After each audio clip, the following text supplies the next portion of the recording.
어머님, 그냥 제가 할게요. 2번 움직이니까 제가 더 힘들어요. 그래? 난 너 쉬라고 그런 거지. 생각해줘서 그런 거야. 아니에요. 그냥 여기 앉으세요. 잠깐만, 저기 방 하나 남지 않어? 아, 거긴 나중에 동우 크면 동우방 할 거예요. 그래? 그럼 오늘 여기서 자고 가야겠다. 남는 이불 있지? 네? 여기서 주무신다고요? 오늘이요? 그래. 갈아입을 옷도 가져왔는데? 그나저나 동호 아빠는 언제 온대? 오늘 조금 늦는데요. 그러면 나 먼저 저녁밥 좀 차려줘라. 네? 저녁밥 먹어야지. 얼른 차려라. 배고프다. 오늘 이야기 속 주인공은 64세 조정혜 씨입니다. 그리고 그녀의 며느리에 관한 이야기이죠. 조 씨의 말년은 둘째 며느리 때문에 평화가 깨졌습니다. 조 씨는 그저 조용하고 평온한 노후만을 바랐습니다. 혼자 있어도 외롭지 않았고 오히려 내가 나에 대해 알게 되는 소중한 시간들이라고 생각했습니다. 젊어서는 하지 못했던 일도 해보고 모든 짐을 내려놓고 갈등 없는 삶을 살다 가고 싶었습니다. 자식들에 둘러싸여 살다 죽는 게 소원이라는 조 씨의 어느 친구와는 사뭇 다른 바람이었죠. 시끌벅적 정신없이 바쁘게 살아가는 것에 지치기도 했고 본디 성격이 타고나길 그러하기도 했습니다. 그런데 몇 년 전 결혼시킨 작은 아들에게 문제였습니다. 작은 며느리는 조 씨의 기준으론 아주 특이한 인간상이었습니다. 남에게 부탁하거나 민폐 끼치는 일을 서슴지 않고 끊임없이 말하고 불평하고 웃고 울었습니다. 아이가 생기니 아무 때나 수시로 쳐들어와서 애를 맡기고 시모를 부려먹어 한시도 쉬질 못하게 하는 며느리 때문에 조 씨는 괴로웠습니다. 그렇다고 또 차갑게 내칠 만한 성정은 되지 못했기에 어영부영 받아주었지만 뒤에서는 조 씨의 험담을 하고 있었던 며느리. 없는 데선 나라님도 욕한다지만 나라님이야 내 자식 봐주는 것이 아니기에 그렇다 쳐도 조 씨에게 그럴 수는 없었습니다. 어이가 없고 기가 막혔습니다. 가만히 있는 시모를 얕잡아 본 것인지는 몰라도 조 씨는 며느리를 후회하게 만들고 앞으로 다신 같은 행동을 하지 못하게 만들 무척 효과적인 방법을 알고 있었습니다. 징글징글해서 조 씨가 있는 곳으론 머리도 두르고 자지 않을 정도로 미치고 팔딱 뛰게 할 방법을 말이죠. 조 씨는 아들만 둘이 있었습니다. 조 씨의 삶은 결혼을 해서 자식들을 낳으며 크게 달라졌습니다. 정적이던 그녀의 인생이 어쩔 수 없이 역동적으로 바뀌었습니다. 그리고 비슷한 성향이던 남편도 같은 과정을 겪어야 했습니다. 자식이라는 게 그랬습니다. 내가 오롯이 나의 삶을 살 수는 없었습니다. 조 씨 부부는 가정을 꾸리고 자식들 키우는 것에 헌신했고 자식들도 잘 커서 성인이 되었을 때는 자신의 밥벌이는 할 수 있을 정도는 되었죠. 조 씨와 남편은 아들들 결혼시키면 이제는 자식들에겐 관여하지 말고 우리들 인생을 삽시다 하며 서로 다짐했습니다. 그리고 큰아들이 결혼했을 때는 조 씨 부부의 뜻대로 할 수 있었습니다. 명절에 오지 말라고요. 그래. 여행 가라니까. 결혼 전이야 그렇게 했어도. 결혼하고 나서도 그렇게 해요? 그럼 더 좋지. 부부가 오붓하게 여행 다니고 처가 가는 문제는 너희들이 알아서 하는 거고. 어쨌거나 여긴 안 와도 돼. 안 서운하세요? 엄마 아빠가 원해서 그렇게 하겠다는데 뭐가 서운해? 첫 명절이 오기 전 큰아들 내외에게 명절에 오지 말라고 했더니 아들 부부 모두 어리둥절해 했습니다. 그런데 며느리의 얼굴에선 감출 수 없는 기쁨이 엿보였죠. 엄마는 요리에 취미 없고 며느리한테 일 시키기도 싫고 차 막히는데 왔다 갔다 하게 하기도 싫고 조용히 아빠랑 시간 보내는 게 더 좋아. 너희가 올 이유가 없지. 그리고 그건 조 씨 부부의 생일에도 어버이날에도 마찬가지였습니다. 자식들과의 만남을 피하는 것은 전혀 아니었지만 날을 정해서 다 같이 모이는 것은 사양이었습니다. 번잡스럽고 고생스러웠죠. 가끔 밖에서 만나 식사하는 정도면 충분했습니다. 의도하진 않았지만 결과적으로는 조 씨는 큰며느리에게 좋은 시어머니가 되었습니다. 어머니 같은 시어머니 만난 게 인생의 가장 큰 행운이래요. 뭘 그렇게까지. 그래서 주위에서도 다 부러워하고요. 엄마 아빠 편히 있으려고 그런 거야. 그래도요.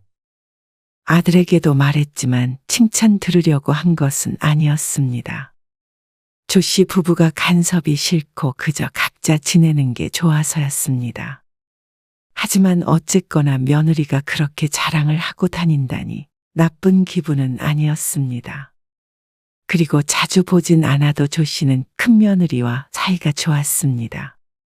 격없이 친밀하다기보다는 서로 나쁜 일이 전혀 없으니 오히려 자주 보는 고부 사이보다 좋을 뿐이었죠. 큰며느리는 맞벌이하며 애를 키우면서도 한 번도 맡아달란 말을 하지 않았습니다. 조 씨도 먼저 묻지 않았고 말이죠. 그런 게 서로의 암묵적인 약속과도 같았습니다. 조 씨도 며느리에게 찾아가지도 명절에 일을 시키지도 전화해서 잔소리하지도 용돈을 달라고 하지도 않았습니다. 자신의 일은 알아서 스스로. 그것만 지키면 서로 얼굴 붉힐 일이 없었습니다. 그리고 얼마 뒤에 작은 아들도 결혼을 했습니다. 남편은 큰아들이 결혼하고 얼마 안 돼서 세상을 떴습니다. 추운 겨울이 유독 혹독했던 한 해였습니다. 가벼운 병인 줄 알았는데 갑자기 위독해지는 바람에 제대로 작별 인사를 할 시간도 없었습니다. 결혼하자마자 상을 치르게 된 작은 며느리도 얼떨떨해 보였습니다. 조 씨가 한동안 정신을 빼놓고 있는 바람에 며느리와 시간을 보내는 일은 거의 없었습니다. 장례가 끝난 한 달 뒤 명절도 어영부영 지나갔습니다. 그런데 문제는 그 다음 명절 때 시작이 되었습니다. 수아가 찾아뵀으면 하던데요. 명절에 네. 명절에 저희 둘이 덩그러니 남겨지는 것 같아서 싫다고요. 작은 아들의 말에 당황해서 대답이 나오질 않았습니다. 명절에 큰형네처럼 여행이나 가라고 하니 굳이 찾아오겠다고 했습니다. 그것도 아들도 아니고 며느리가 그렇게 하겠다는 말에 놀라지 않을 수 없었습니다. 그리고 엄마 혼자 계시니까 그래서 그런가 봐요. 엄마는 괜찮아. 이제 그냥 혼자 조용히 있고 싶어. 저도 그렇게 말은 했는데 수아가 꼭 가고 싶다고 그러더라고요. 휴대폰을 통해 들리는 아들의 목소리에 조 씨는 작게 한숨을 내쉬었습니다.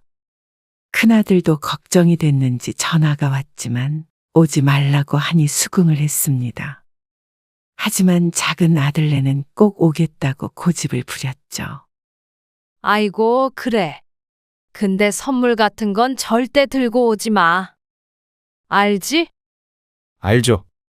아들들이 결혼하기 전에도 따로 살았지만 그때도 명절의 선물은 사양이었습니다. 사회초년생일 때 내복이나 옷 같은 걸 종종 선물해 주곤 했는데 한 번도 제대로 입은 적이 없어서 특히나 옷 선물은 질색을 했죠. 어머님, 이거 선물이에요. 그런데 명절에 작은 며느리가 내민 선물을 보고 조 씨는 당황스런 표정을 감출 수가 없었습니다. 아들을 쳐다보자 아들이 고개를 가로저었습니다. 무슨 뜻인가 싶었습니다. 아들도 모르게 며느리가 산 것인지 아니면 말려도 소용없다는 말인지. 어쨌거나 내밀기에 받았는데 참 처치곤란이었습니다. 꽃무늬가 가득한 분홍색 가디건과 스카프였는데 조 씨가 80대가 된다고 하더라도 결코 옷장에서 꺼내볼 일이 없을 듯한 스타일이었습니다. 어머니 옷 선물 싫어하신다니까. 굳이 백화점에 가서 사온 거예요. 옷 싫어하는 사람이 어딨어? 어머님, 요즘 인기 제일 많은 옷 사온 거예요. 나중에 입어보세요. 해맑은 표정으로 쳐다보는 바람에 거절하기가 힘들었습니다. 아들이 사온 거라면 얼른 환불해가지고 오라고 했을 텐데 말이죠. 조 씨는 하는 수 없이 옷을 등 뒤로 밀어넣으며 말했습니다. 고맙다. 그런데 다음부터 선물은 사오지 마. 아, 마음에 안 드세요? 그러자 조 씨가 뭐라고 대답하기도 전에 아들이 말했습니다. 어머니는 입는 스타일만 입으셔서 옷 선물은 안 좋아하시는 거야. 아, 그래? 그럼 진작 말하지. 말했잖아. 그냥 하는 소린 줄 알았지. 진짜야. 분홍색도 안 좋아하신다니까. 아, 그럼 다시 주세요. 환불할게요. 아니야. 잘 입을게. 아니요. 안 입고 두실 거면 그냥 환불하는 게 맞죠. 그러면서 작은 며느리가 조 씨의 뒤에 있던 선물을 다시 챙겼습니다. 표정이 좋지 않아서 조 씨의 맘도 무척 불편했습니다. 선물 사오지 말라고 그렇게 분명히 일렀는데 조 씨의 아들 책임도 컸습니다. 그리고 굳이 사오지 말라던 옷을 사와서는 입을 뚱하니 내밀고 있는 며느리도 조 씨를 불편하게 했습니다. 할 수 없이 며느리에게 옷을 받아들고는 꺼내어 몸에 대보기까지 했습니다. 그제서야 며느리의 마음이 풀린 듯 했죠. 참 쉽지 않았습니다. 아까 솔직히 진짜 서운했어요. 며느리가 식사를 마치고 과일을 먹으며 말했습니다. 어머님 생각해서 사온 건데 별로 안 좋아하시는 것 같아서요. 좀 차가운 분인가 싶었어요. 그리고 저는 솔직히 명절에 다 같이 모여서 맛있는 거 먹고 그런 거 좋거든요.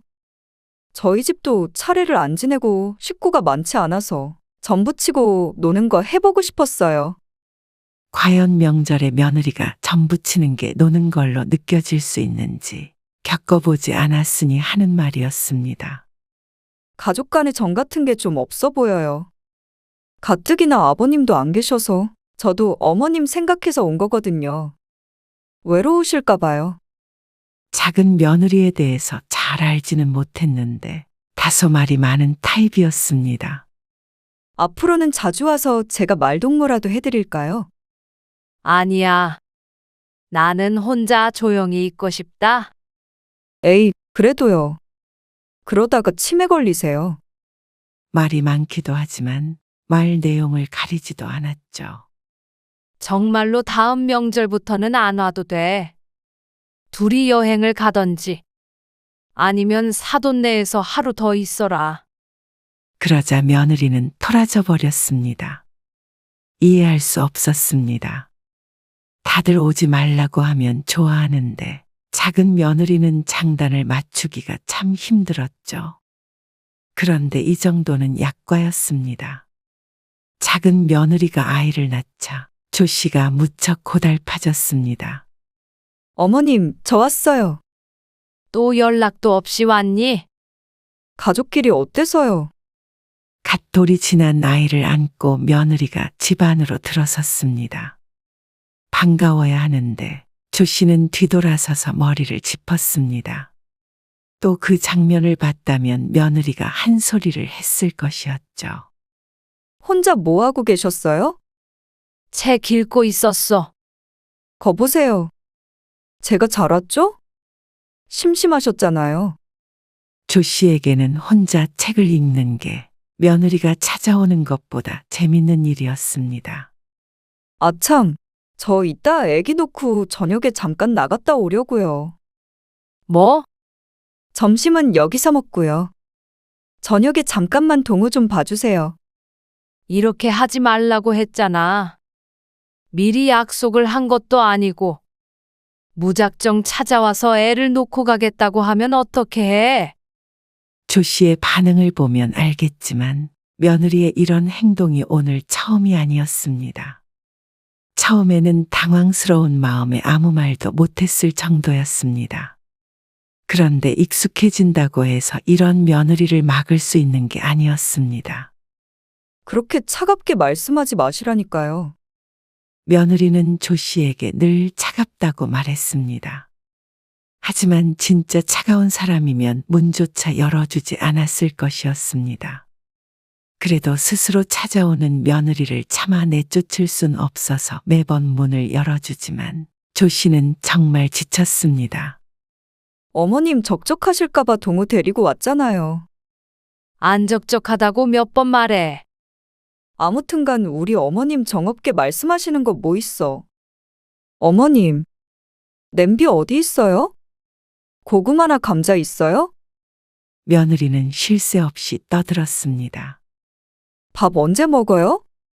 저 일부러 아침도 안 먹고 왔어요. 아직 안 드셨죠? 조 씨는 한숨을 쉬며 부엌으로 들어갔습니다. 어떤 며느리가 이렇게 시모를 부려먹나 싶었습니다. 그리고 한편으로는 자신도 이런 성격이었으면 시어머니 살아계셨을 적에 시집살이를 덜 했을까 하는 상상도 해보았죠. 그러다 이내 고개를 저었습니다. 조 씨는 죽어다 깨어나도 이렇게 못했을 것 같았습니다. 며느리는 밥을 먹는 내내 죽는 소리를 했습니다. 애 키우는 인생이 얼마나 험난하고 괴로운지에 대한 이야기였는데 휴직하고 애 하나 키우면서 세상 시름은 혼자서 다 끌어안고 있는 것 같았습니다. 큰아들은 벌써 둘째까지도 맞벌이를 하며 키우고 있는데 말이죠. 하소연의 귀가 따가울 지경이었습니다. 그래도 어머님은 잘 들어주셔서 좋아요. 그러니 자꾸만 찾아오는 것 같았지만 조 씨는 잘 들어주는 것이 아니라 대꾸를 하지 못하는 것이었습니다. 며느리가 조 씨의 길을 뺏어가는 것만 같았습니다.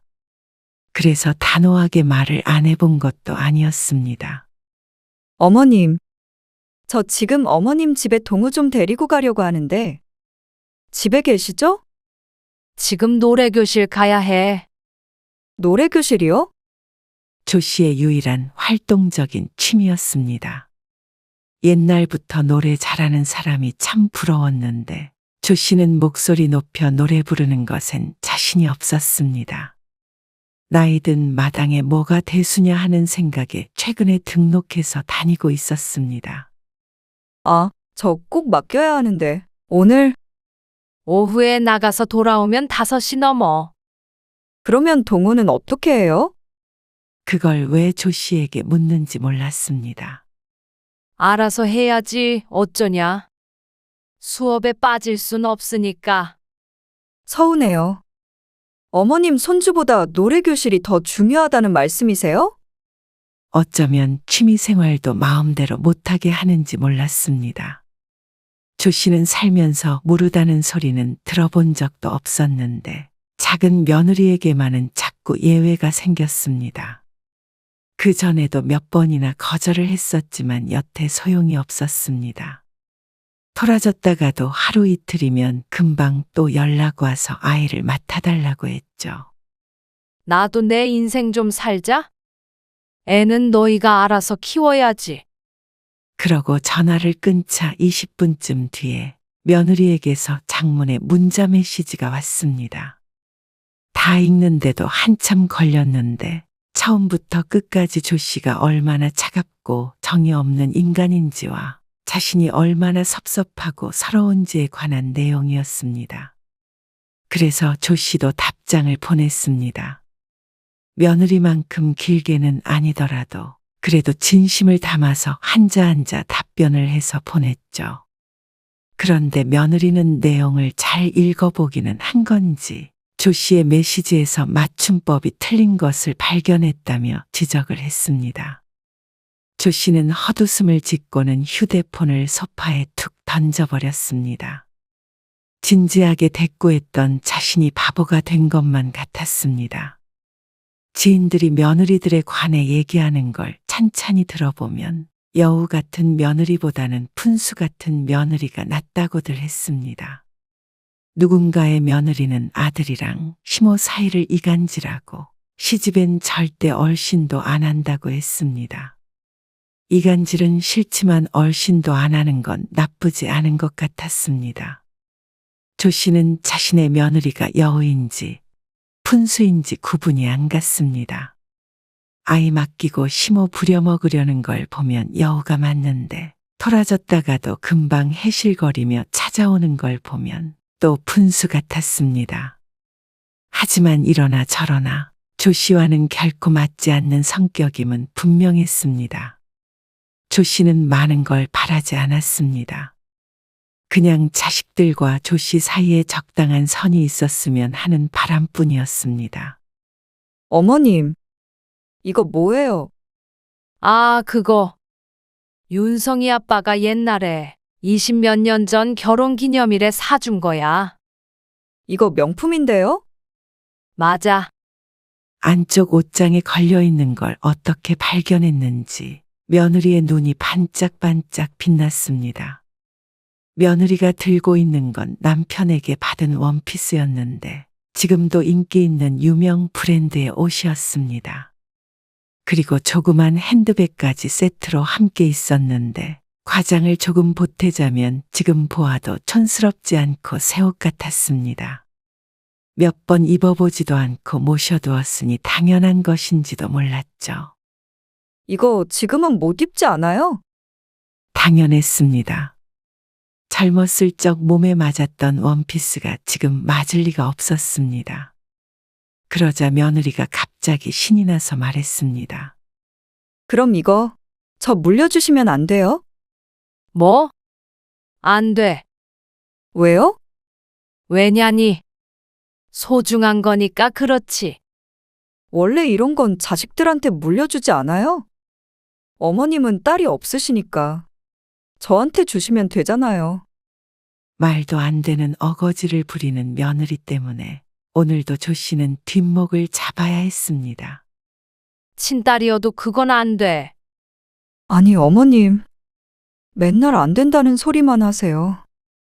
저는 어머님이랑 친하게 지내려고 노력 중인데, 어머님은 항상 밀어내기만 하세요? 어이가 없었습니다. 친하게 지내려고 노력하는 게 매일 아이 맡기고 밥 얻어먹고 옷장을 뒤지는 것인지 물었습니다. 정말로 그렇게 생각하는지 궁금했습니다. 그러자 며느리가 벼랑간 흐느끼기 시작했습니다. 너무하신 거 아니에요? 저 같은 며느리 없어요. 저는 뭐 시집이 좋아서 오는 줄 아세요? 혼자 계신 어머님 딱해서 오는 거예요. 딱하다는 말에 조 씨도 화가 났습니다. 말년에 애 보느라 고생하느니 딱한 처지로 있는 게 나았습니다. 한 번도 외로우니 와달라는 말을 하지 않았는데 자신이 필요할 때마다 찾아와 놓고는 조 씨를 생각하는 척하는 며느리에게 화가 났습니다. 그리고 그 상태로 집까지 울면서 갔는지 어쨌는지 그날 밤에 아들에게서 전화가 왔습니다. 며느리가 많이 마음 아파했다며 말이죠. 수아한테 너무 차갑게 그러지 마세요. 그러는 아들에게 조 씨도 할 말이 없었습니다. 큰아들네처럼만 지냈으면 했습니다. 가끔 연락해서 안부 전하고 특별한 날에 밖에서 밥 한 끼 먹고 또 각자 할 일 하며 지내면서 말이죠. 그러면 이렇게 감정 소모할 일도 손주 돌보느라 허리가 지끈거릴 일도 없었습니다. 고생은 고생대로 하고 좋은 소리도 못 들으니 조 씨도 감정이 상했습니다. 마음속으로는 며느리가 이대로 삐져서 오지 않았으면 하고 내심 바랐습니다. 하지만 그럴 사람이었으면 진작에 발길을 끊었겠죠. 그 뒤로도 며느리는 화가 풀린 척을 하며 제 집처럼 드나들었습니다. 정말로 오고 싶어서 왔는지 혼자서 아이 보기가 힘들어서 왔는지는 몰랐습니다. 조 씨는 몇 번 더 인내했습니다. 앉혀놓고 이야기도 해보았고 아들을 통해서도 뜻을 전해 보았습니다. 하지만 며느리는 막무가내였죠. 그리고 크리스마스도 그냥 지나치질 않았습니다. 크리스마스 다음 날에 떠난 남편. 제사는 지내지 않길 원했기에 조 씨는 조 씨의 방식으로 추모를 하고자 했습니다. 하지만 며느리는 그마저도 마음대로 찾아와 조 씨의 삶을 흐트려 놓았습니다. 원래 이런 때는 여러 사람이 같이 있는 게 좋아요. 우울하잖아요.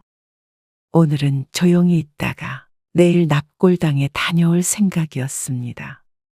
며느리가 차라리 제사를 지내자고 찾아왔다면 고마운 마음이라도 있었을 텐데 그렇게 찾아온 며느리는 조 씨에게 아이를 떠밀고는 작은 방에 들어가서 누군가와 통화를 한참 했습니다. 조 씨의 아들이 출장을 갔다고 했는데 그 때문에 혼자 있기 싫어온 것 같았습니다. 1시간이 지나도 도무지 나올 생각을 않는 며느리 때문에 작은 방문을 두드리려고 하는데 며느리의 목소리가 들렸습니다. 우리 어머님, 완전 차가워. 애도 잘 안 봐주시려고 그러고. 근데 말은 그렇게 해도 그냥 무작정 오면 또 봐주셔. 마음 불편한 것보다 몸 편한 게 더 좋아 나는. 고맙긴? 손주 보여주려고 오는 며느리한테 오히려 어머님이 고마워하셔야지. 시어머니가?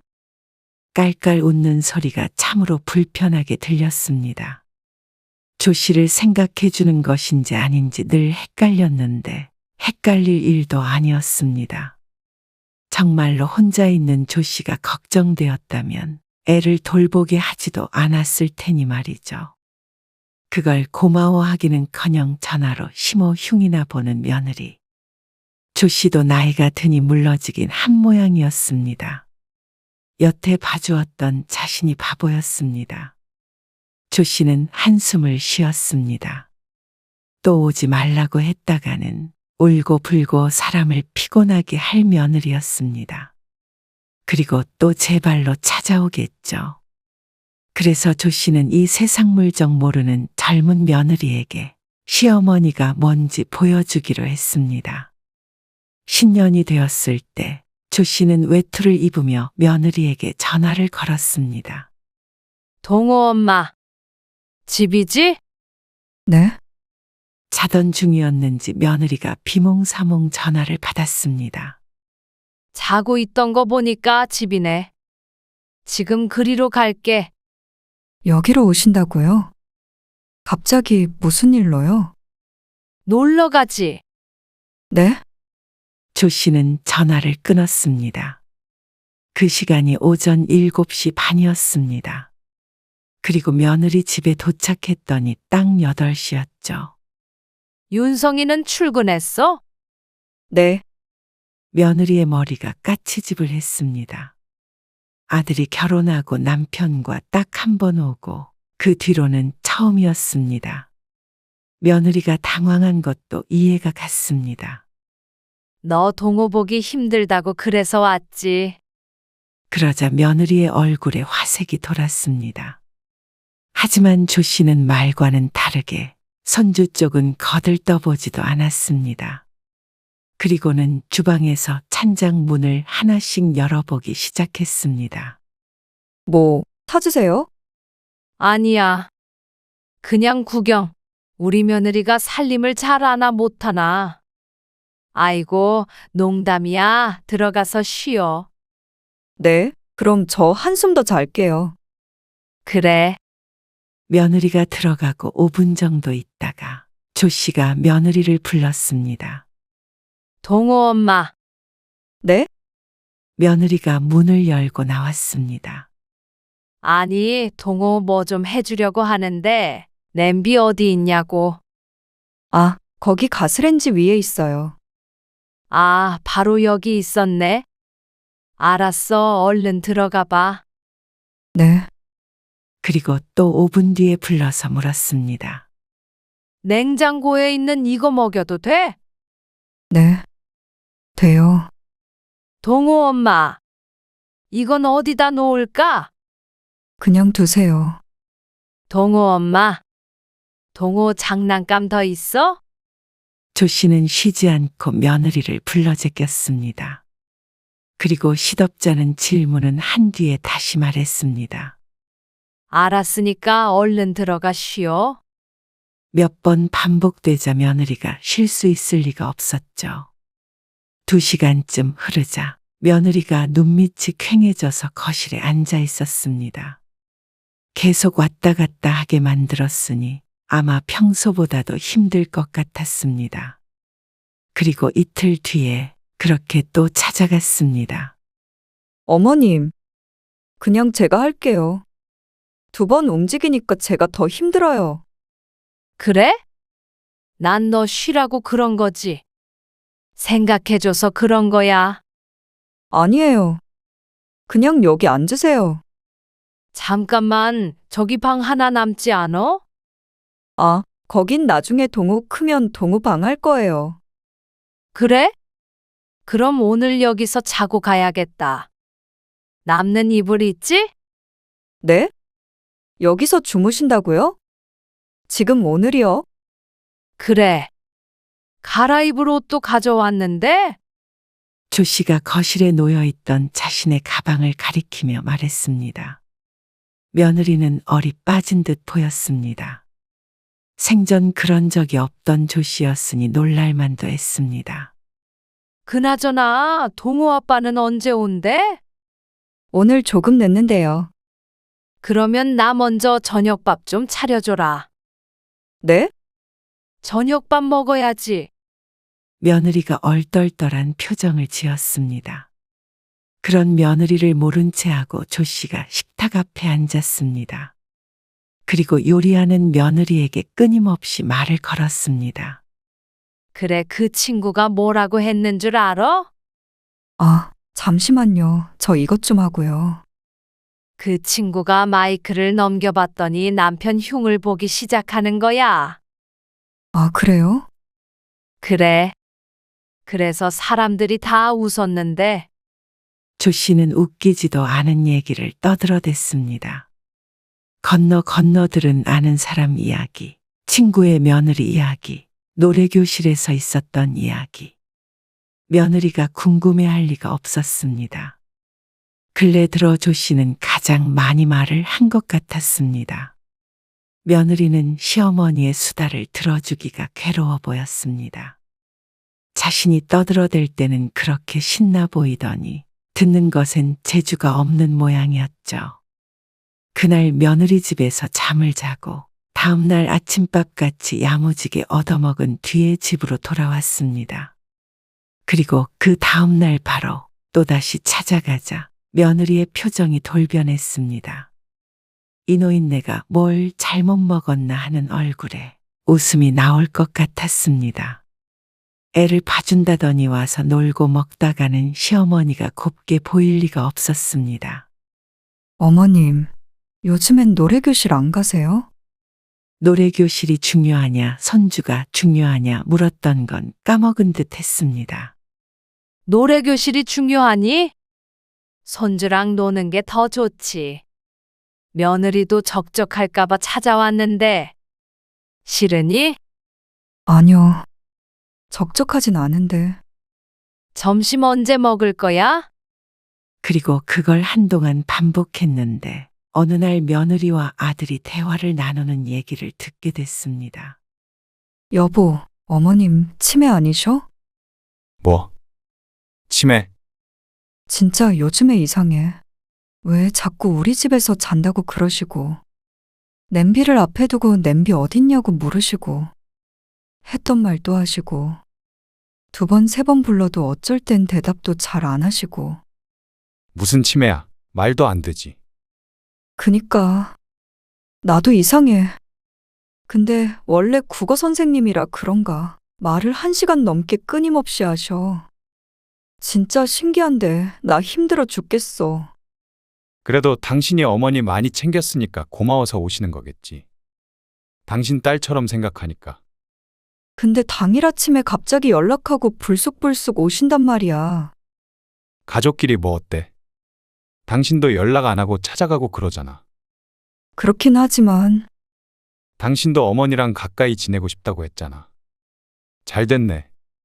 그게 아니라 며느리는 답답해했지만 아들에게 설명할 길이 없었습니다.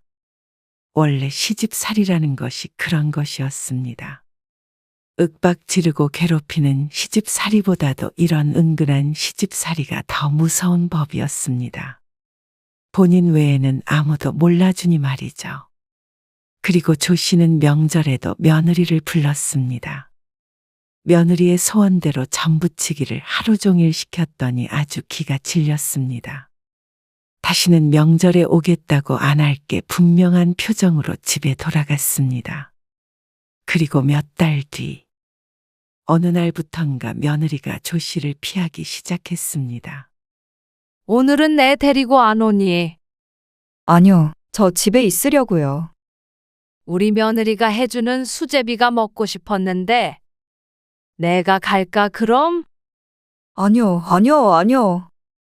오늘은 몸이 좀 안 좋아서 쉬려고요. 동우도 피곤해하고요. 어디 아프니? 가서 죽이라도 끓여줄까? 아니에요. 너는 쉬면 되지. 동우 봐줄 테니까. 어머님. 아니라고요. 왜 언성을 높이니? 다 널 생각해서 하는 소리였는데. 그게 아니고요. 됐다. 조 씨는 전화를 끊고 나서 며느리에게 장문의 메시지를 보냈습니다. 처음부터 끝까지 서운하다는 취지의 메시지였습니다. 이번에는 일부러 맞춤법을 마구 틀리게 보냈지만 맞춤법을 교정해주는 답장은 돌아오지 않았습니다. 동우 엄마. 다음 명절에 말이야. 아, 어머님. 명절에요. 여행 가기로 했어요. 여행? 네. 저희 보고 여행 가라고 계속 그러셨잖아요. 그래, 잘 생각했다. 네. 그래서 앞으로는 계속 그렇게 하려고요. 그래. 어디로 가니? 나도 같이 가자.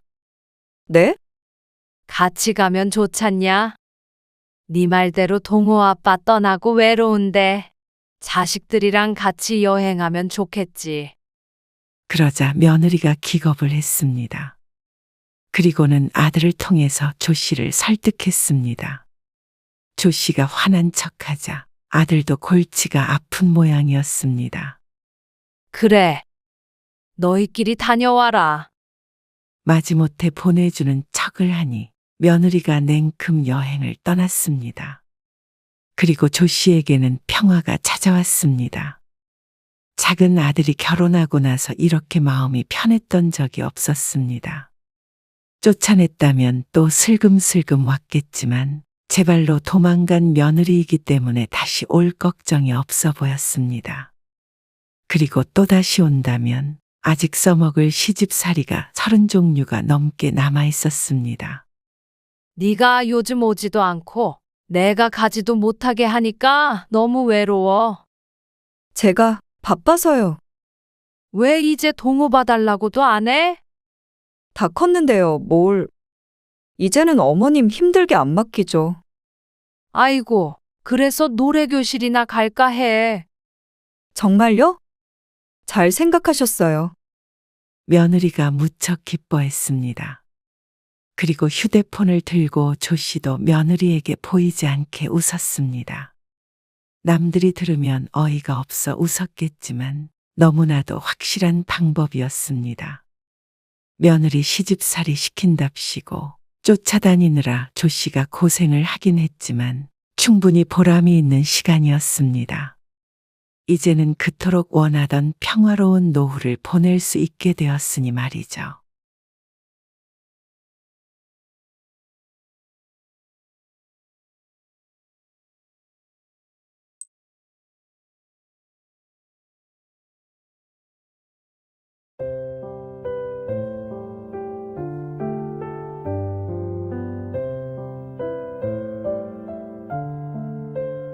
엄마, 이 집 말이야. 엄마 올라오면 여기서 살 거지? 그렇지. 언제 올 생각인데? 글쎄, 아직은 모르겠네. 그러면 이 집 내 명의로 바꿔주면 안 돼? 그리고 엄마 아빠 올라오게 되면 언제 올지는 모르지만 그래도 거의 70대 될 거 아니야.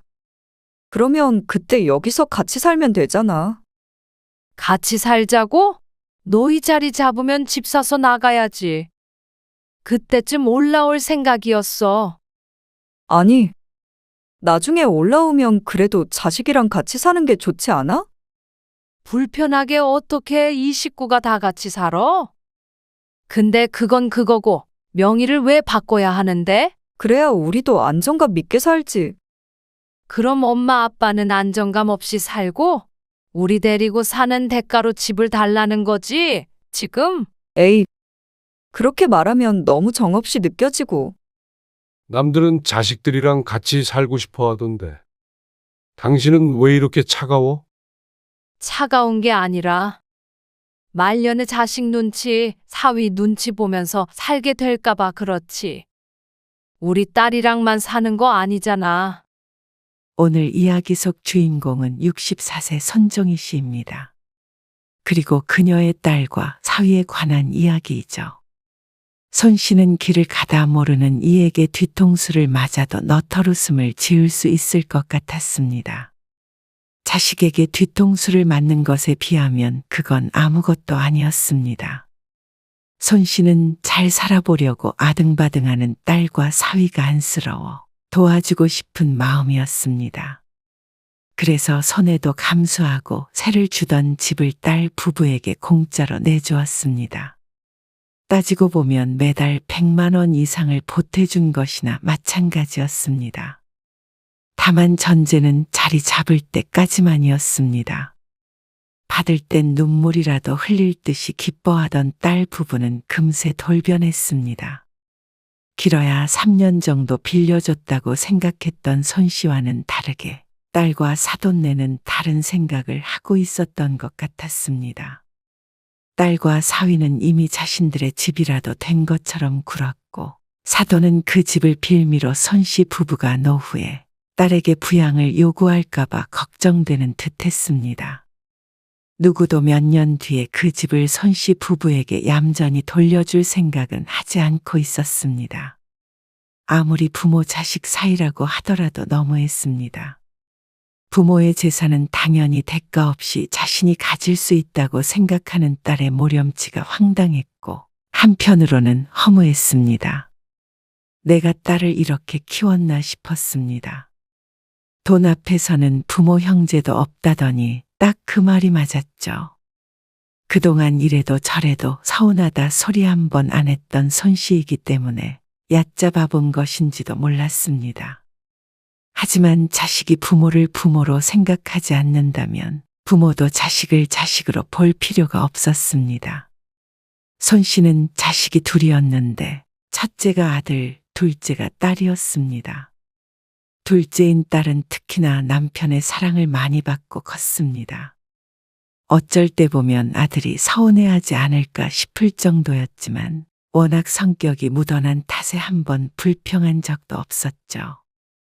손 씨 부부는 자식들을 사랑했습니다.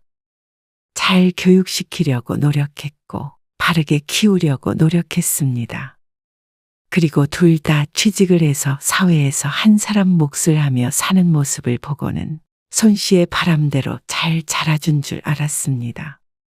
자식들이 결혼을 하기 전까지만 하더라도 그런 줄로만 알았습니다. 이번에 영지 결혼식 끝나면 일주일 뒤에 내려갈 거야. 이사 준비는 다 하신 거예요. 그럼 그냥 이삿짐 센터 예약한 것밖에 없지 뭐. 언제까지 계시게요? 글쎄, 네 아빠는 엄마 몸 괜찮아지면 다시 올라오자고 하네. 그럼 거기 있는 집은요? 다시 올라오게 되면 그 집은 별장처럼 두면 되지. 바다 근처라서 나중에 너희 휴가 때 써도 되고. 좋네요. 좋지? 공기 좋은 곳으로 휴양 갔다고 생각하시면 되겠네요. 그래. 그러니까 마음이 편하더라니까. 손 씨는 1년 전부터 몸이 좋지 않았습니다. 큰 병에 걸린 것은 아니었지만 기관지가 좋지 않아 기침을 달고 살았고 면역이 떨어져 며칠 입원을 했던 적도 있었죠. 그래서 남편의 걱정이 이만저만이 아니었습니다. 은퇴도 한마당에 좀 더 한적하고 공기 좋은 곳으로 내려가자는 것을 몇 달간 버텨오다가 이번에 마음을 돌렸습니다. 아예 가는 게 아니라 한 몇 년만 내려갔다 온다고 생각하자는 말에 부담이 덜해졌습니다. 2달 뒤가 딸의 결혼식이었는데 식만 마치면 곧바로 내려갈 생각이었습니다. 그래서 살던 집도 이번에 전세 계약을 마친 참이었습니다. 자식들이 저부 이곳에 있어 다시 올라올 생각을 했기 때문에 살던 아파트는 팔지 않았습니다. 전세로 몇 년 정도 주고 손씨 부부가 올라오고 싶을 때 올라올 예정이었습니다. 오래 살던 아파트이고 주변 환경이 좋아 돌아오더라도 이 집으로 오고 싶었죠. 그리고 2달 뒤 딸은 결혼을 했습니다. 딸이 결혼할 때는 아들 때와 마찬가지로 전세금의 일부를 보태주었습니다. 너무 많지도 너무 적지도 않을 정도의 금액이었습니다. 충분히 신혼부부가 자립을 할 수 있을 만한 초기 자금이었습니다. 엄마, 뭐해? 그냥 앉아서 창밖에 보고 있는데 좋겠네. 좋네. 한가지고 너는 잘 지내? 잘 지내긴 하는데. 왜? 무슨 일 있어? 딸이 결혼한 지 2년 정도 되었을 때였습니다. 아직 신혼이라 행복하기만 해야 할 때였지만 딸은 말끝을 흐렸습니다. 잘 지내긴 하지만 문제가 있는 듯한 말투였습니다. 무슨 일인데 그래? 말해봐. 걱정된 손씨가 다그치자 딸이 어렵사리 말을 꺼냈습니다. 혹시 돈 좀 빌릴 수 있을까? 그 말에 심장이 덜컥했습니다. 무슨 사고라도 치고 다니는 게 아닌가 하는 걱정이 되었죠. 그러자 딸은 그런 게 아니라며 설명을 이어갔습니다. 윤서방 가게 차리는데 생각보다 돈이 더 들어가네. 너희 전세금도 뺐는데도 부족해. 생각했던 예산을 초과했어. 얼마가 필요한데 그래? 반년 전에 사위는 가게를 차리겠다며 회사를 그만뒀습니다. 다행히 임대인이 전세를 월세로 돌려주기로 했다며 전세금을 빼서 사업을 하겠다고 했습니다. 그 말에 걱정이 안 될 수가 없었죠. 그래도 생각이 있겠거니 싶었는데 벌써 시작을 해도 남을 기간이었는데도 불구하고 아직도 돈을 빌려야 할 상황인가 싶었습니다. 그러면서 계약한 상가 월세만 계속 내고 있다고 했습니다. 아파트 월세도 만만치 않을 텐데 이중으로 세를 내면서 또 돈까지 빌려달라는 것에 착잡한 마음이었습니다. 뭐가 잘 안 되고 있는 거야? 아니야. 잘 돼. 마무리 단계야. 마무리하고 여윳돈도 좀 가지고 있어야 마음이 편할 것 같아. 이래저래 긁어 모아서 시작하다 보니까 기가 죽은 듯한 딸의 목소리에 마음이 아팠습니다. 그러게 해보지도 않은 사업을 무작정 시작하냐는 말은 꾹 삼켰습니다. 돈을 빌려줘서 여유자금을 갖고 있게 한다고 진짜 여유가 생길지 의문이었습니다. 그날 밤 손씨는 남편에게 딸과의 통화 내용을 말해주자 남편도 근심스러워했습니다. 사업을 하려거든 돈을 모아서 해야지. 무작정 전세금을 뺄 때부터 불안했어. 손씨가 하고 싶던 말이었습니다. 그런데 남편은 잠시 고민을 하더니 말했습니다. 그 세입자 부부 이번 만기 때 나간다고 했잖아. 아직 부동산에 안 내놓은 거지? 다음 주쯤 전화해 보려고 하는데 그거를 애들 살라고 빌려주면 어때? 월세로?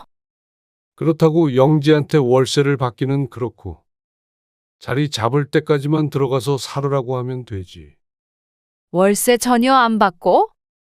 전세로 주었지만 월세로 따져도 세가 상당할 것이었습니다. 돈 빌려달라고 했다며? 그거 대신에 집을 빌려주자는 거지. 자식이 힘든데 부모가 도와줘야지. 손 씨는 남편의 말에 잠시 생각에 잠겼습니다. 어쩌면 그게 딸에게는 더 도움이 되는 것일지도 몰랐습니다. 그래서 손 씨 부부는 딸을 위해 전세를 주었던 집에서 딸이 살게 하기로 했습니다. 그리고 그 얘기를 들은 딸은 무척 기뻐했습니다.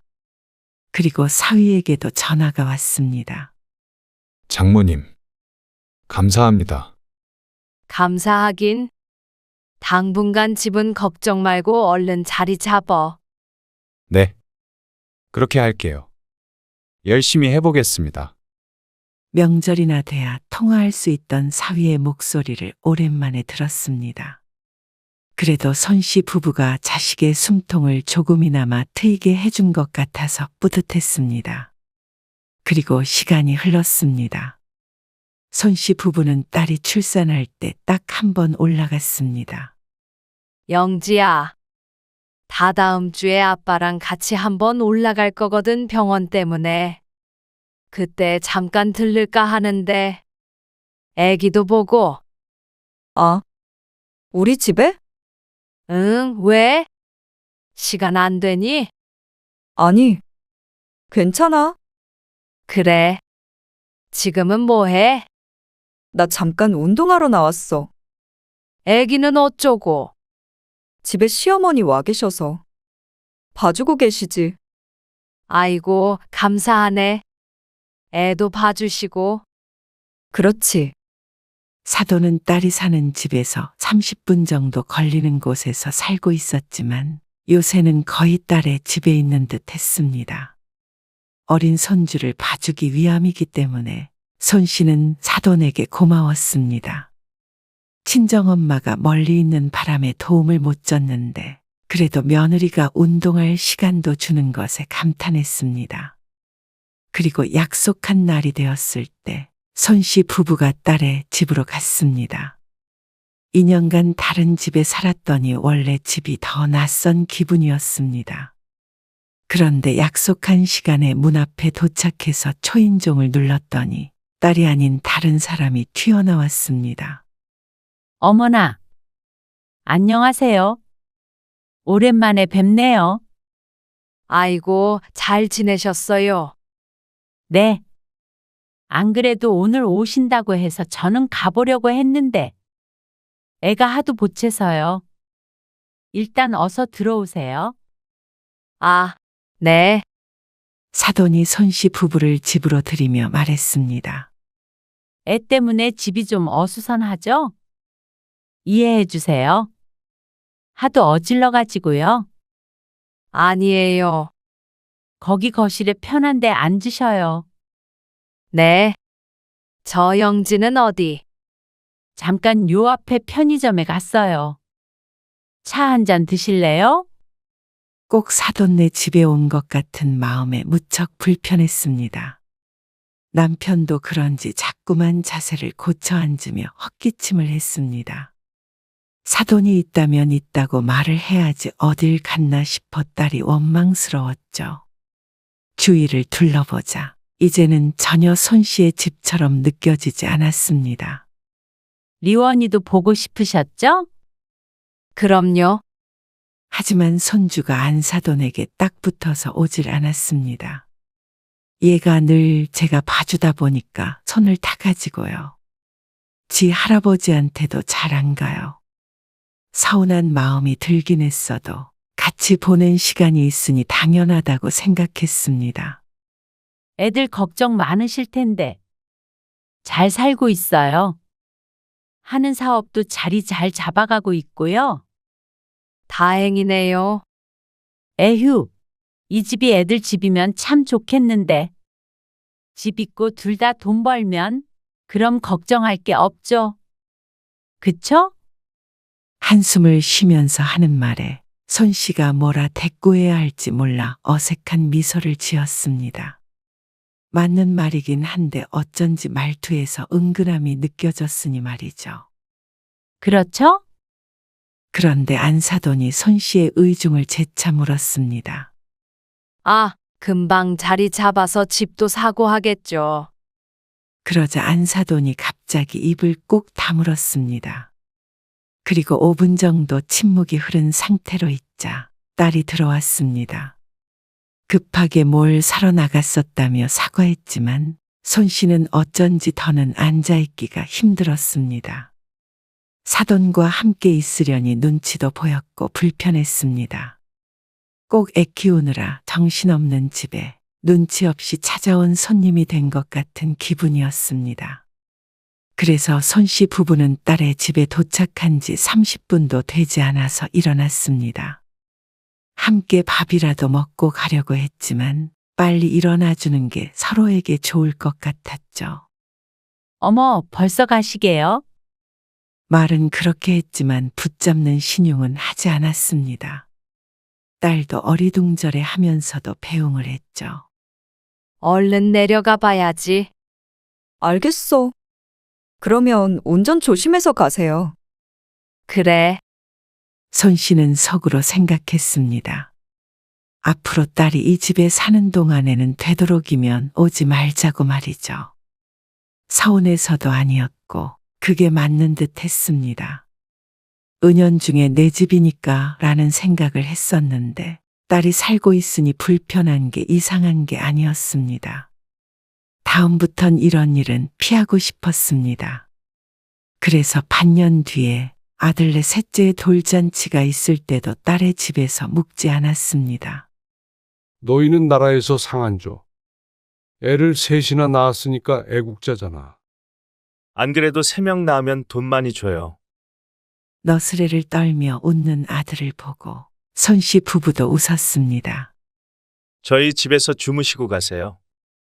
아이고 됐어. 애들 때문에 정신 없을 텐데 뭐. 아버지, 눈 안 좋아서 밤에 운전하시면 안 되잖아요. 그래서 너희 이모네 집 근처 호텔에서 묵기로 했어. 호텔이요? 저희 집이 불편하면 차라리 영진의 집에 가시지. 그러자 그 순간 딸과 눈이 딱 마주쳤습니다. 그런데 딸이 눈동자가 또르륵 옆으로 굴러갔습니다. 아무 말도 안 했지만 딸의 뜻을 알 수 있었습니다. 아이고 됐어. 너희 이모가 그 호텔 좋다더라. 엄마 아빠도 호텔에서 자는 게 더 좋지. 좁은데 얻어 자는 것보다. 딸은 끝까지 예의상으로라도 자신의 집으로 가잔 소리를 하지 않았습니다. 하나가 어린 손주 방이라고 치더라도 방에 하나 비는데 말이죠. 하지만 손 씨도 그 집에서 자고 싶은 마음은 없었습니다. 먼 길 와서 피곤한데 딸과 사위 눈치까지 보고 싶지 않았죠. 그런데 호텔로 출발하기 전에 딸이 사위와 하는 얘기를 의도치 않게 엿듣게 되었습니다. 화장실로 가는 길이 비교적 한적했는데 통로에 서서 조심성 없이 대화를 나누고 있었습니다. 안 그래도 우리 엄마가 걱정하던데 어머님이 왜? 장모님이랑 장인어른 자꾸 올라오시는 거 보니까 다시 오시려는 거 아니냐고. 그런 말은 없으셨는데? 혹시라도 그래서 우리랑 같이 살게 되는 거 아니냐고 그러던데. 그럴 리가 있어? 아니, 혹시나 그렇다는 거지. 장모님도 우리랑 합가할 생각이 있으신 건 아니지? 아빠는 모르겠는데 엄마는 안 그럴걸. 올라오게 되면 우리 보고 나가라고 하지 않을까? 그건 그거대로 문제네. 근데 올라온다고는 안 했어. 나도 그럴 생각 없고. 어쨌거나 우리가 모시고 살 일은 없다는 거지. 그것 때문에 엄마가 밤에 잠도 못 잔다고 난리다. 우리 엄마 아빠 모시고 살까봐? 기가 막혔습니다. 딸 부부 자리 잡고 살라고 집을 내줬더니 그 집에서 자신의 아들이 장인장모 모시고 살까봐 그게 무서운 모양이었습니다. 사람이 양심이 이렇게 없나 싶었습니다. 공짜로 살게 했을 땐 아무 말 없더니 이제 와서 아들 고생할까봐 걱정하고 있는 게 어이가 없었습니다. 딸의 말처럼 손 씨는 자식들과 함께 살 마음이 없었습니다. 자식을 사랑하고 안 사랑하고의 문제가 아니었고 불편한 건 사양이었죠. 사위도 저런 말을 딸에게 전하는 것을 보니 사람이 곱게 보이지 않았습니다. 손 씨는 혀를 차며 뒤돌아섰습니다. 그리고 딸 부부에게 인사는 따로 하지 않고 먼저 나왔습니다. 손 씨는 마음 편히 호텔에서 자고 다음날 내려왔지만 남편은 내심 딸에게 섭섭한 눈치였습니다. 지난번에 방문했을 때도 그렇고 이번에도 그렇고 어쩐지 친정부모가 찬밥 신세가 된 것 같다고 했죠. 그러다가 몇 달 뒤 명절이 다가올 때였습니다. 아들이 이번 명절에는 손씨 부부가 올라오길 바랐습니다. 그러면 두 집이 움직일 필요가 없으니 나쁘지 않은 제안이었지만 딸의 집으로 가고 싶지는 않았습니다. 제가 영지하고 상의해 볼게요. 엄마, 아빠 올라오셔서 애들이랑 동물원 같은 데도 같이 가시면 좋잖아요. 그래, 알았어. 하루는 저희 집에서 있으시고 하루는 영진의 집에서 있으시면 되죠. 아이고, 너희 힘들잖아. 하루인데 뭐가 힘들어요. 그런데 딸도 흔쾌히 알겠다고 했다는 모양이었습니다. 아무래도 자식들이 내려오게 되면 길에서 버리는 시간이 많으니 손 씨가 가는 게 좋은 것 같았죠. 그래서 손 씨 부부는 연휴 첫날에 아들네 집으로 갔다가 다음 날 딸 집으로 갔습니다. 차 타고 20분 정도 거리였죠. 모처럼 딸내와 오붓하게 식사를 하는 것 같았습니다.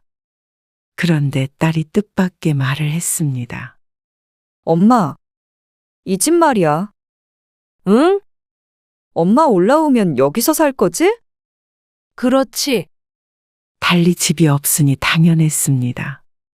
언제 올 생각인데? 글쎄, 아직은 모르겠네.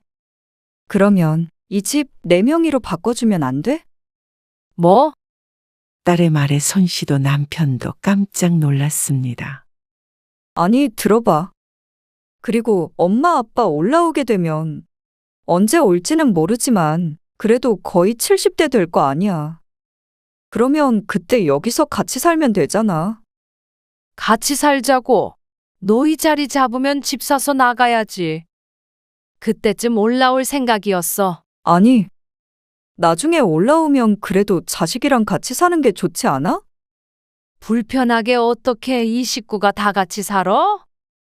사돈은 같이 살까봐 걱정하던데 딸은 도리어 같이 살자는 말을 했습니다. 사돈과 같은 걱정을 하는 것처럼 보였던 사위도 어쩐 일인지 옆에서 고개를 끄덕이고 있었습니다. 근데 그건 그거고. 명의를 왜 바꿔야 하는데? 그래야 우리도 안정감 있게 살지. 그럼 엄마 아빠는 안정감 없이 살고 엄마 아빤 거기에도 집 한 채 있으니까. 우리 데리고 사는 대가로 집을 달라는 거지 지금? 에이, 그렇게 말하면 너무 정없이 느껴지고. 그런데 한마디 할 줄 알았던 남편이 침묵했습니다. 내심 생각도 있는 모양이었습니다.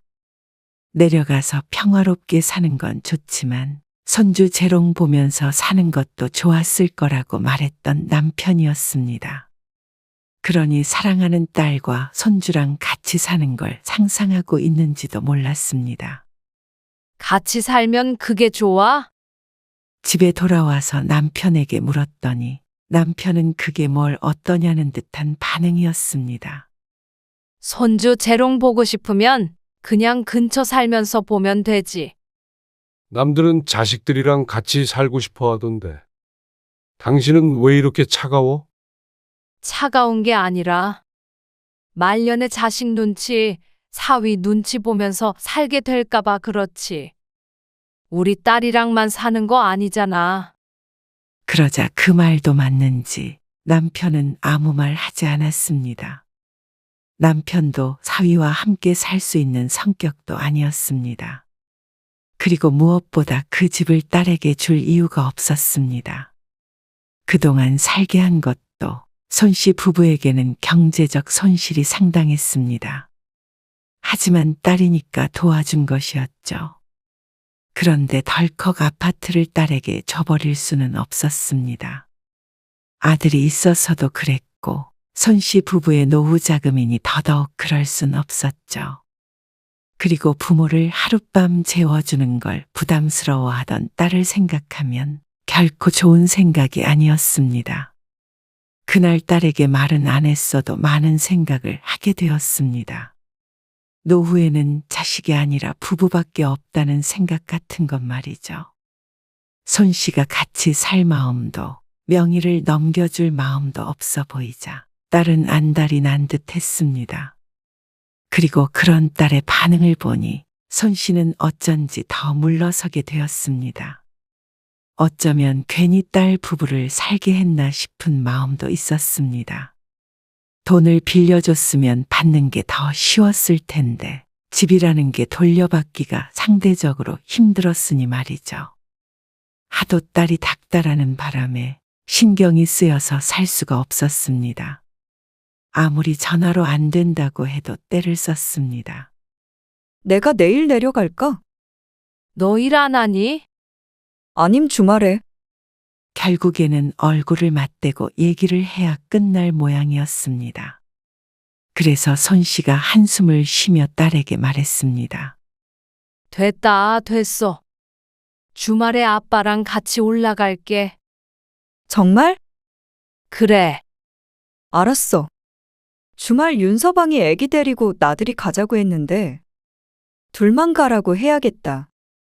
손씨는 또다시 한숨을 쉬며 전화를 끊었습니다.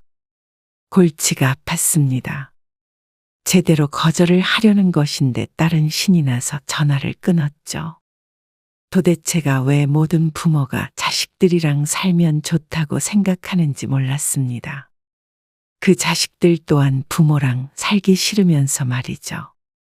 딸이 이렇게 조르는 이유도 손씨 부부와 살고 싶어서가 아니라 아파트를 받기 위해서라고 생각하면 기분이 좋지도 않았습니다. 그렇게 주말에 올라갔는데 딸에게 전화하니 잠시 집을 비웠다고 했습니다. 벌써 도착했어? 11시에서 11시 반 사이에 도착한다고 했잖아. 지금 11시잖아. 난 또 11시 반에 도착할 줄 알고 마트 나왔는데. 들어가려면 20분 걸려. 20분이나? 그럼 집에 들어가 있을래? 지금 아무도 없어. 그러더니 딸이 비밀번호를 일러주었습니다. 아무도 없다기에 손씨는 사양하지 않고 남편과 함께 집에 들어갔습니다. 딸이 곧 온다길래 식탁에 앉아서 얘기를 나누고 있었습니다. 그런데 20분 뒤에 도착한다던 딸이 10분도 안 되었는데 돌아온 것 같았습니다. 현관문에서 비밀번호를 치는 소리가 났죠. 부엌에선 문 쪽이 보이지 않았는데 손씨 부부가 자리에서 일어나기도 전에 어떤 목소리가 들렸습니다. 딸이 아님은 분명했습니다. 나 지금 아들네 잠깐 왔어. 아니, 아들네는 오늘 어디 간다고 아무도 없어. 그럼 비밀번호 다 알지? 내가 매일 애기 봐주는데. 잠깐만. 신발이 왜 이렇게 안 벗겨져? 아니, 우리 며느리 말 잘 들어. 그럼? 이 집도 친정에서 준다네. 그래. 아이고, 사돈은 저기 지방에 집 있잖아. 같이 살아도 나랑 같이 살아야지. 내가 애기 봐준 게 얼만데. 그렇지? 우리 며느리도 그러겠다고 했어. 그래서 나도 말년에 자식 부양받으면서 살아보려고. 깔깔 웃으며 들어오던 안사돈과 손씨 부부의 눈이 마주쳤습니다. 속사포같이 내뱉던 말이 뚝 끊겼습니다. 휴대폰도 손에서 툭 떨어졌죠. 아무 말 않고 사돈이 하는 얘기를 다 듣고 있었던 손씨 부부는 그런 사돈을 차갑게 쳐다보았습니다. 아들네가 없는 줄 알면서 빈 집에는 뭐 하려고 제 집처럼 드나드는지는 모르겠지만 그 속내가 시커멓게 보이긴 했습니다. 그리고 통화 내용을 들어보니 손씨의 딸이나 사위도 크게 다르지 않은 것 같았죠. 손씨 부부를 보고 쏘스라친 사돈이 뒤늦게 정신을 차렸습니다. 자신의 목소리가 큰 것은 아는지 낭패를 봤다는 표정이었습니다. 들었나 안 들었나 가늠조차 하지 않고 땀을 삐질삐질 흘렸습니다. 사돈, 여기 어쩐 일로? 그건 제가 묻고 싶은 말이네요. 우리 며느리는 곧 도착하겠네요. 손씨 부부는 자리에서 천천히 일어났습니다. 더 이상은 볼 일이 없었습니다. 딸에게 좋게 말을 하려고 왔는데 그 말도 좋게 할 수 없는 상황이었습니다. 아니, 사돈. 제 말을 좀 들어보시고요. 제가 친구랑 아니요. 말은 충분히 들은 것 같네요. 손씨와 남편은 딸의 얼굴도 안 보고 바로 집으로 돌아왔습니다. 오는 내내 무거운 침묵이 흘렀습니다. 거의 집에 도착할 때쯤에 손씨가 입을 열었습니다. 쫓아낼 거야. 평소 같았으면 딸에게 마음 약한 남편이 한마디 했을 텐데 고개를 끄덕일 뿐이었습니다. 그래서 손씨는 딸에게서 걸려오는 전화는 받지 않고 다음날 문자 메시지로 사진을 한 장 찍어서 보냈습니다. 딸이 지내고 있는 아파트에 이전부터의 월세 시세를 반영해서 4년 동안의 월세를 계산한 금액이었습니다. 이렇게 계산해 보니 무척이나 큰 금액이었습니다. 그리고 그걸 손씨의 통장으로 보내라고 했습니다. 그리고 앞으로도 매달 보내라고 했죠. 만약 보내지 않을 시에는 퇴거 조치를 하겠다고 하니 잠시 뒤에 또다시 전화가 걸려왔습니다. 이번에는 전화를 받았습니다. 엄마, 이게 무슨 말이야? 어제는 왜 그냥 갔어? 어머님이 그러시는데 오해가 있는 것 같다고. 오해 같은 건 나는 잘 모르겠고. 문자 메시지는 봤지? 무슨 청구서, 이거? 그래. 이게 다 뭐야? 이거 나보고 달라는 거야? 그래. 너희 내 집에서 공짜로 산 거. 월세야. 이 돈을 어떻게 줘? 아니, 왜 줘? 공짜로 살라며? 자리 잡을 때까지 살라고 그랬지. 누가 눌러 앉으랬니? 먹고 살만한 것 같은데 이만 나와. 계속 살려거든 매달 입금하고. 갑자기 왜 그래? 만약 보낸 금액에서 10원이라도 부족하면 바로 쫓아낼 거야. 진짜 왜 이래? 아무리 화나도 그렇지. 집 가지고 이렇게 하면 나 서러워. 이걸로 서러우면 엄마는 대성통곡을 했지. 아니, 엄마. 내 얘기는 들어보고 가야 될 거 아니야. 무슨 말? 네 시어머니가 노망이 난 게 아니면 너는 나한테 할 말이 없을 텐데. 그래, 노망이야? 아니, 그게 아니라 그럼 들을 말 없다. 자리 잡을 때까지 살라며. 전세 자금도 진작 사업 자금으로 썼어. 그리고 아직 자리 못 잡았다고. 너희 자리 잡길 기다리다가는 늙어 죽겠다. 엄마 화나서 그러는 거야? 아니면 올라오려고 그러는 거야? 화난 거 맞고 올라가지는 않을 거야. 그럼 이 집은 엄마한텐 필요도 없는 거잖아. 집이 필요 없는 사람이 어디 있어? 팔아서 아빠랑 여행이나 다니면서 살란다. 뭐? 우리는 집이 없어서 이러고 있는데 엄마 아빠는 집 팔아서 여행 다닌다고? 왜 네가 성질이야? 너 결혼할 때 분명 지원해줬고 그걸로 사업한 건 너희야. 우리가 번 돈 우리가 쓰는데 왜 네가 그래? 딸이 황당해하는 걸 보니 손씨가 되려 황당했습니다. 잠시 살게 했다고 딸은 자신의 집이라도 되는 줄 안 것 같았습니다. 호의가 계속되면 권리인 줄 안다더니 사람의 욕심이 끝도 없었습니다. 자식 생각하는 부모 마음을 무시하고 뒤에서는 뒤통수를 쳐서 집을 가로챌 작당 모의를 하고 있었다는 사실에 배신감이 들었습니다. 이제는 딸의 얼굴도 보기 싫었습니다. 그냥 부모 덕 보고 살려는 것이 아니라 집을 빼돌려 시집 식구와 함께 살려고 했다는 것이 뒤도 안 돌아보게 만들었습니다. 부모를 부모로 생각하지 않으니 부모도 자식을 자식으로 생각하지 않을 권리가 있었습니다. 딸은 설마 진짜로 돈을 달라고 할까 싶었는지 지난 월세도 이달 월세도 내지 않았습니다. 그래서 손 씨는 이번에 내용 증명을 보냈습니다. 당장 퇴거하지 않을 시소송을 걸겠다는 내용이었습니다. 그러자 또다시 전화를 걸어서 이번에는 용서를 구했습니다. 그래도 어머님 모시고 살 생각은 없었어.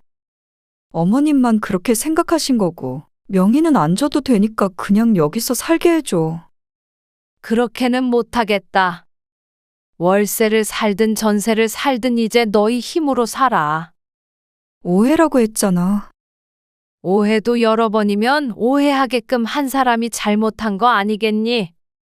그리고 꼭 그것 때문이 아니더라도 너희는 자립해서 살아야 할 필요가 있어. 부모 등골 빼먹으며 살지 말고 너희가 벌린 사업이라는 것도 너희 스스로 책임져. 엄마, 사위도 전화를 해서 비슷한 말을 했지만 손 씨는 더는 딸 부부에게 호의를 베풀 마음이 없었습니다. 그리고 사돈은 앞으로도 얼굴을 안 봤으면 했습니다. 그러려면 딸과 만나지 않아야 했죠. 딸은 그렇게 큰 돈을 낼 바에는 나가서 월세 보증금으로 쓰겠다며 이사를 나갔습니다. 그리고 빈집은 손 씨가 부동산에 매매를 하기 위해 내놓았습니다. 딸에게 했던 말이 빈말이 아니었습니다. 자식 때문에 집을 두고 내려간 것이었지. 부부 둘만 살자면 굳이 다시 올라올 필요가 없었죠. 이 돈을 묶어놓지 말고 차라리 다른 데 투자를 하거나 둘이서 쓰면서 살자 싶었습니다. 그러면 말년이 훨씬 윤택해질 것이었죠. 손 씨 부부는 딸과는 연락하지 않았고 아들과도 다소 거리를 두며 지냈습니다. 자식은 그저 무소식이 희소식이다 생각하고 사는 게 최고인 듯 했습니다.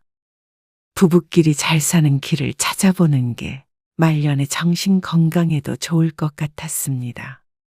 실제로도 그랬고 말이죠.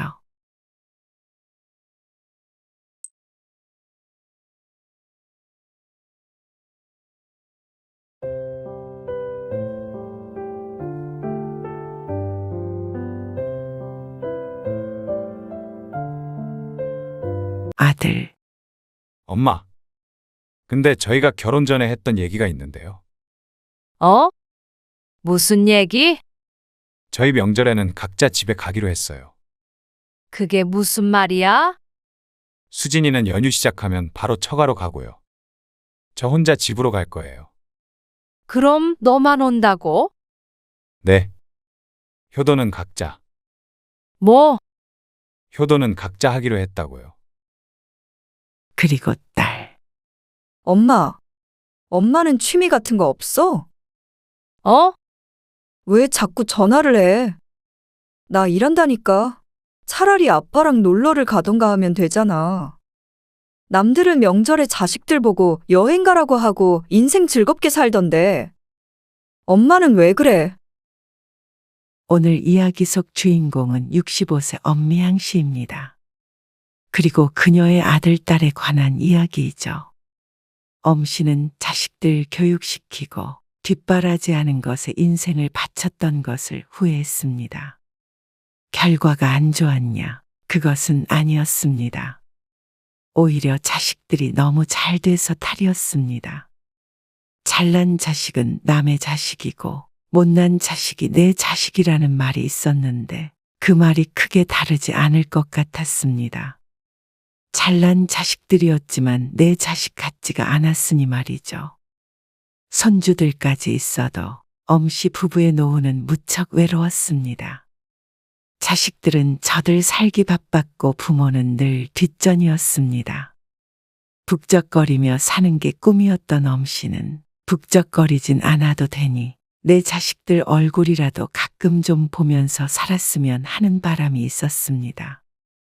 잘 키워놨더니 며느리의 남편, 사돈의 사위가 되었고 또 잘 키워놨더니 사위의 아내, 사돈의 며느리가 되었습니다. 그러니 이럴 줄 알았으면 그렇게 공부시키지 말 걸 하는 후회까지 하게 되는 것이었죠. 그저 적당히 키웠으면 적당히 잘나서 적당할 만큼 부모 곁에서 지지고 볶고 살지 않았을까 싶었습니다.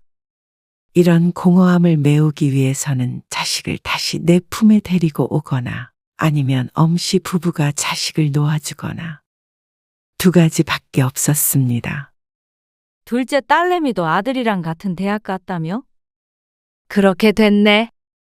역시 둘째도 첫째 따라가는 법이잖아. 그리고 둘 다 공부를 오죽 잘했어? 에이 뭘. 그만큼 엄마 아빠가 교육을 시켰으니까 그렇지. 오랜만에 만난 지인들이 한참을 엄씨의 자식들에 관한 대화를 나누었습니다. 이미 자식들을 대학에 보낸 사람들도 있었고 곧 앞두고 있는 사람들도 있었으니 관심사가 비슷했죠. 부럽다, 부러워. 그러게. 비법이 뭐예요? 우리도 좀 알려줘요. 아, 자기네 작은애 내년에 수능이지? 근데 아무리 해도 성적이 안 올라. 사실 사교육도 많이 시키고 열성적으로 자식들을 가르친 것은 맞지만 그것도 자식들이 똑똑했기 때문에 가능했습니다. 하지만 그런 말을 할 수는 없었고 어떤 공부를 시켰는지 조언을 해주었습니다. 대부분 부럽다며 치켜세웠고 또 누군가는 시기하여 딴지를 걸기도 했습니다. 하지만 엄씨의 아들, 딸이 잘났다는 건 누구도 부정할 수는 없었습니다. 아이 둘 정말 잘 가르쳐서 남에게 존경받으며 걱정 없이 살기를 바랐습니다. 그래서 부부가 자식들만 보고 살았던 것 같았습니다.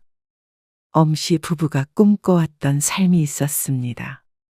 크지 않은 소박한 꿈이었습니다.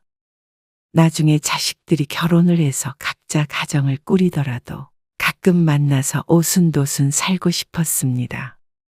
그런데 좀 더 나이 들고 돌이켜보니 자식 잘난 건 하나도 부러울 게 없는 것 같았습니다. 그게 자식의 됨됨이를 뜻하지 않았고 부모의 행복을 결정짓지도 않았습니다. 당연했습니다. 그랬다면 잘난 자식을 가진 세상 모든 부모가 행복해야 할 텐데 사실상 그런 경우는 엄씨처럼 외로워지는 경우가 많았습니다. 엄씨의 아들, 딸은 모두 좋은 대학을 졸업했습니다. 아들은 손꼽히는 대기업에 들어가서 승승장구했고 딸은 조금 더 공부를 해서 전문직에 종사하게 되었습니다. 좋은 대학을 나와도 모두 다 잘 되는 것은 아닐 텐데 다행히도 엄씨의 자식들은 탄탄대로를 걸었습니다. 잠시 으쓱했던 것도 사실이었습니다. 요즘엔 좀 한가해져서. 오빠 시간 되는지 내가 물어보고 맞춰서 주말에 한번 갈게. 그래? 안 그래도 네 아빠 어젯밤에 너희 얘기 하더라고. 무슨 얘기? 그냥 요즘 바쁜 것 같다고. 은근 기다리는 눈치던데? 정말? 이번 주나 다음 주에 갈게. 그래, 알았어. 바쁜 직장 생활에도 가끔은 이렇게 만나서 식사도 했는데 말 그대로 정말 가끔이었습니다. 참 자식들 얼굴 보기가 하늘의 별 따기였습니다. 한 달에 한 번 정도 보면 많이 본 걸로 쳐야 했죠. 하지만 그것도 감지덕지해야 했던 걸 몰랐습니다. 자식들이 결혼하고 나니 한 달에 한 번은 커녕 1년에 2번 보기도 그렇게 힘들었죠. 엄마, 내년 봄에 결혼하려고요. 전에 만난다던 그 아가씨? 네, 같은 직장 다닌다고 그랬지. 맞아요. 학교도 동문이고요. 30 초반의 아들은 결혼을 했습니다. 잘난 아들, 그만큼 똑똑한 며느리를 맞았습니다. 처음 소개를 받았을 때도 자신감 넘치고 똑부러지는 모습에 내 아들과 참 잘 어울린다고 생각했습니다. 하지만 그렇게 잘나고 야무진 며느리이기에 시집에 아쉬운 소리를 할 필요가 없는 듯 했습니다. 다음 달 명절에 말이야. 너희 온다고 아버지가 특별하게 맛있는 것 좀 하라고 그러는데 우리 며느리가 뭘 좋아하는지 전화해서 물어보라고 성화셔. 아, 아버지가요? 그래. 벌써부터 설레나 봐. 며느리 온다고. 아들이 결혼하고 첫 명절이 다가왔습니다. 아직 보름도 더 남았는데 남편은 벌써부터 들떠 보였습니다. 그리고 엄씨도 내색은 안 했지만 내심 같은 마음이었습니다. 어떤 음식을 좋아할까 고민하다가 남편의 말대로 아들에게 직접 물어보자 싶어서 전화를 건 것이었습니다. 어머니. 근데 저희가 결혼 전에 했던 얘기가 있는데요. 어? 무슨 얘기? 저희 명절에는 각자 집에 가기로 했어요. 그게 무슨 말이야? 수진이는 연휴 시작하면 바로 처가로 가고요. 저 혼자 집으로 갈 거예요. 너만 온다고. 네. 아들의 말에 무척 당황스러웠습니다. 당연히 명절이면 아들 며느리가 오고 그 다음에 둘이 같이 사돈네로 가는 게 아닌가 싶었습니다. 하다못해 처가를 먼저 가더라도 같이 다니는 게 보통이 아닌가 했죠. 효도는 각자. 뭐? 효도는 각자 하기로 했다고요. 그 말에 말문이 막혔습니다. 시대가 변했다고는 하나 결혼 후 첫 명절부터 이렇게 따로 행동할 줄은 몰랐습니다. 아들이 결혼한 뒤로 3개월이 지났는데 여태 한 번도 얼굴을 본 적이 없었습니다. 그런데 명절에도 며느리를 안 보면 1년 중 만날 날이 단 하루도 없다는 말 같았습니다. 그래도 제가 가잖아요. 너무 서운해하지 마세요. 자식인 자기가 오는데 무슨 상관이냐는 아들의 태도에 당황스러워도 수긍을 할 수밖에 없었습니다. 무슨 말을 하고 있는지 머리로는 이해했습니다. 다만 마음이 조금 그럴 뿐이었죠. 엄씨의 아들도 그렇고 며느리도 그렇고 개인적인 성향이 너무 강해서 가족이라고 살갑게 전화를 한다던가 찾아오는 경우는 극히 드물었습니다. 각자 잘 살면 되지 하는 게 아들과 며느리의 공통적인 생각이었습니다. 엄씨의 꿈과는 한참 거리가 있었죠. 서운하긴 했지만 그래도 아예 안 오겠다는 것도 아니고 각자 집에 가겠다는데 싫다고 할 수는 없었습니다. 엄씨도 나중에는 차라리 맘 편하게 내 자식이나 오래 보자 싶었죠. 그러다가 며느리가 임신을 했습니다. 명절이고 뭐고 엄씨 부부는 첫 손주를 볼 생각에 하루하루가 행복했습니다. 애기 용품 골라주고 싶은데 너희 바쁘니까 계좌로 축하 선물 좀 보냈다. 그걸로 애기거나 아니면 수진이 선물도 사고 그래. 네. 감사합니다. 아직 태어나지도 않았지만 얼마나 예쁠까 상상만 해도 기분이 좋았습니다.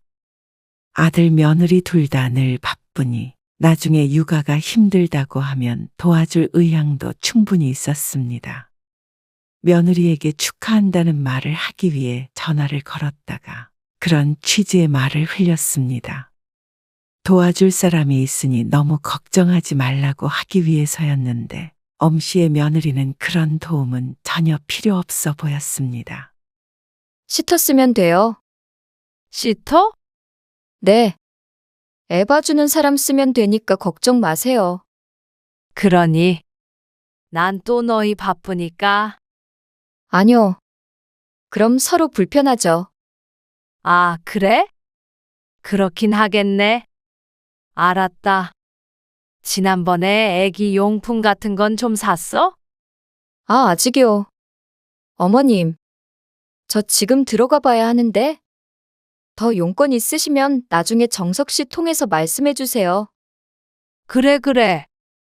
바쁘지 알았다. 끊으마. 사람들은 며느리를 어떻게 평가할지 모르겠지만 엄씨는 다소 차가운 며느리를 대하기가 무척 어려웠습니다. 똑 부러지는 것은 좋으나 너무 똑 부러지는 바람에 며느리와 시모와의 사이에 선이 명확했죠. 그러던 어느 날이었습니다. 저 해외에서 근무하게 됐어요. 원래 내년쯤이었는데 이번에 일정이 당겨져서 출산 전에 가게 될 것 같아요. 뭐? 그럼 애는 어떻게 해? 미국에서 나와야죠. 그럼 수진이 직장은? 일단 휴직하고요. 미국에서 공부를 좀 더 하고 싶대요. 나중에 같이 그쪽에서 근무하게 될 수도 있고요.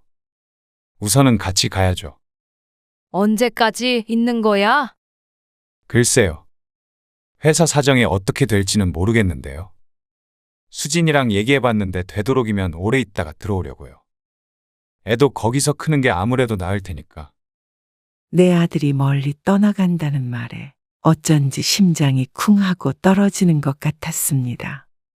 너무나도 갑작스러운 소식이었습니다. 1, 2년 갔다 오는 것도 아니고 아들의 말만 들어서는 10년은 있다 올 것만 같았습니다. 그리고 아들 내외는 몇 달 뒤에 출국했는데 출국 전에 아들을 딱 한 번 보고 못 봤습니다.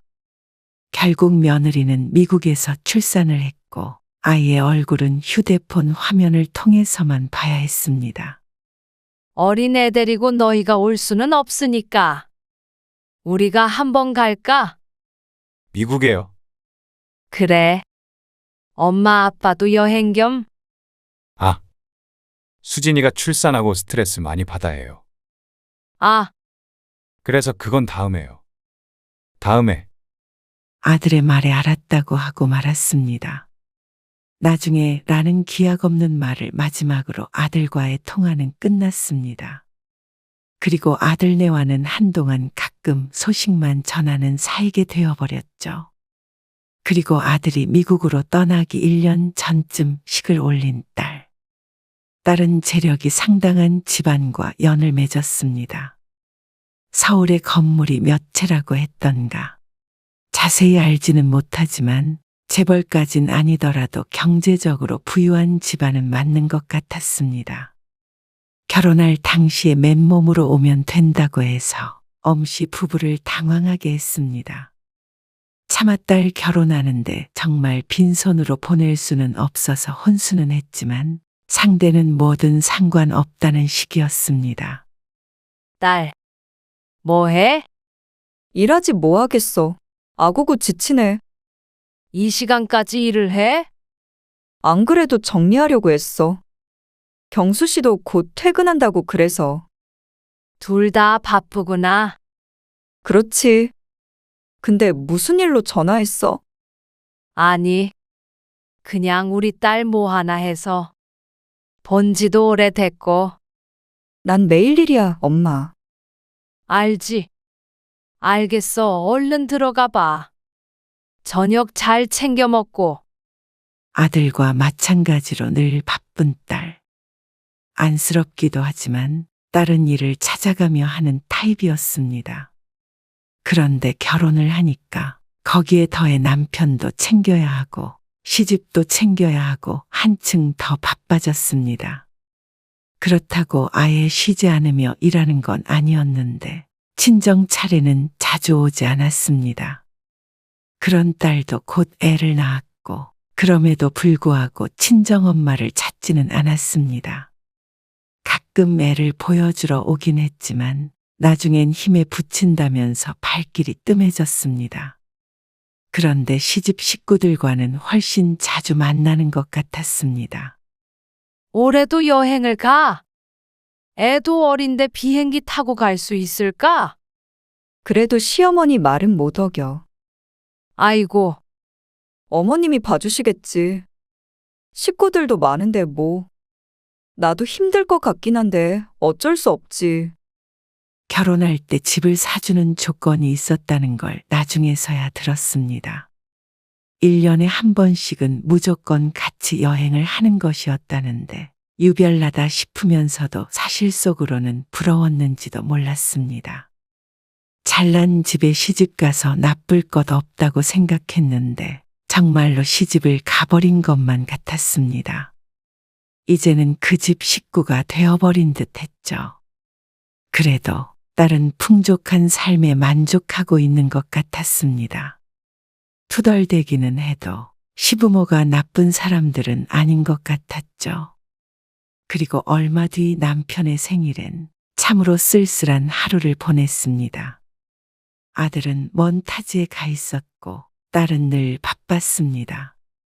지난 몇 년 동안 자식들과 함께 오붓한 시간을 보낸 적이 있었는지 가물가물했습니다. 아침에 미역국 남은 거 떠줄까? 아니야. 그냥 이거에다가 먹을게. 당신 이거 좋아하잖아. 많이 드셔요. 알았어. 당신도 많이 먹어. 그 후로 대화는 드문드문 이어졌습니다. 집이 너무 조용했습니다. 먹을 사람이 없으니 케이크도 없었고 폭죽도 없었습니다. 생일이면 자식들이 손주들 끌고 찾아와 난리법석을 떤다던 친구의 말이 떠올라 문득 서글퍼졌습니다. 남편도 말은 안 하지만 같은 기분일 듯했죠. 그리고 얼마 뒤 아들과 오랜만에 통화를 했습니다. 거진 한 달 만에 목소리를 들은 것 같았습니다. 너희 언제 한번 안 들어와? 이번 명절은? 나간 지가 몇 년인데 한국에 들어온 게 한 손으로 꼽고도 손가락이 남았습니다. 설에 갈게요. 정말? 네. 수진이도 한국 가고 싶다고 그러더라고요. 손주도 많이 커서 벌써 5살이 되었습니다. 곧 6살이 되죠. 몇 번 보지 못했지만 늘 마음속으로 애틋한 첫 손주였습니다.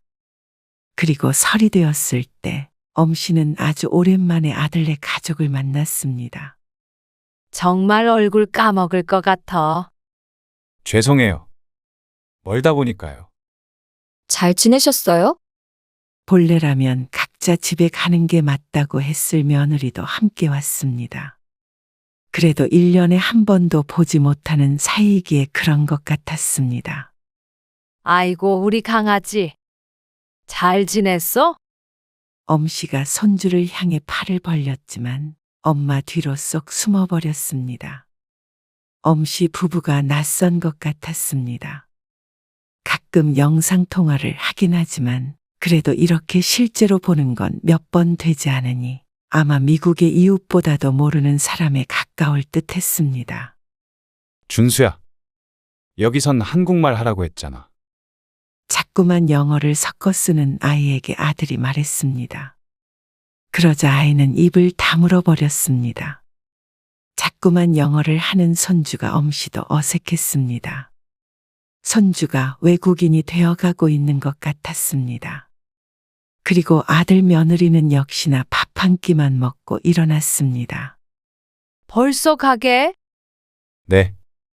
처가에도 들렸다가 바로 집으로 가려고요. 하루 자고 가지. 아버지도 서운해 하실 거고. 너무 피곤해요. 쉬러 들어온 거라서요. 그래, 알았다. 어서 가봐. 네. 전화 드릴게요. 미국 다시 들어가기 전에 한번 들를게요. 아들 며느리가 분명 왔다 갔는데도 엄씨의 마음이 아니었습니다. 엄씨는 진정한 행복이란 사랑하는 사람들과 희로애락을 함께 하는 것이라고 생각했습니다. 왼수 같은 자식이라도, 형제라도, 부모라도 옆에서 지지고 볶아야 사랑이라고 생각했습니다. 하지만 내가 사랑하는 자식들은 함께 지지고 볶을 기회를 전혀 주지 않았죠. 아들이 돌아간 뒤에 딸이 와야 하는데 이번 명절은 아들의 방문이 마지막이었습니다. 갑작스런 일 때문에 바빠져서 시집에 애를 맡기고 일하고 있다며 하소연했습니다. 한 해 한 해 거듭할수록 엄씨 부부는 외로워졌습니다. 남편도 말수가 없는 편이라 그런지 명절인데도 불구하고 집은 쥐죽은 듯 조용했습니다. TV를 보는 것도 지겨워져서 엄씨가 휴대폰을 들어 친구에게 전화를 걸었습니다. 뭐해? 뭐 하긴 먹고 놀지. 전화 너머로 시끌벅적한 소리가 들려왔습니다. 잘은 몰라도 최소 10대 명은 같이 있는 듯 했습니다. 자식들 왔나 보네. 아이고 진짜. 내가 힘들어서 이제 그만 지들 집에 가라고 해도 안 간다. 어제부터 술판에 먹자파네. 애들도 하도 뛰어다녀서 정신이 하나도 없어. 신나게 보내고 있네. 신나기는 이것들 입에 들어갈 것 갖다 바치느라 허리 분질러져. 불편하는 것 같지만 웃음기가 묻어났습니다. 아이고, 잘 들리지도 않는다. 왜 전화했어? 아니야. 그냥 해봤어. 알았어. 정신 없으니까 나중에 내가 연락할게. 전화를 끊자 더 쓸쓸한 기분이 들었습니다. 명절이라고 자식들이 용돈도 보내주고 하지만 이런 게 가족 같아 정이 맞나 싶었습니다. 공부 잘하고 못하고 잘나고 못나고가 모든 걸 결정하는 것은 아니지만 엄씨는 그래도 내 자식들이 차라리 적당한 학교를 나와서 적당한 직장에 다니다 적당한 사람과 결혼해서 다른 집안 식구들처럼 서로 부대끼면서 살면 어땠을까 하는 상상을 안 해볼 수가 없었습니다. 못난 나무가 산을 지킨다고 했습니다. 내 자식들이 좀 더 못났으면 이렇게 내 품을 떠나가지 않았을까 싶었습니다.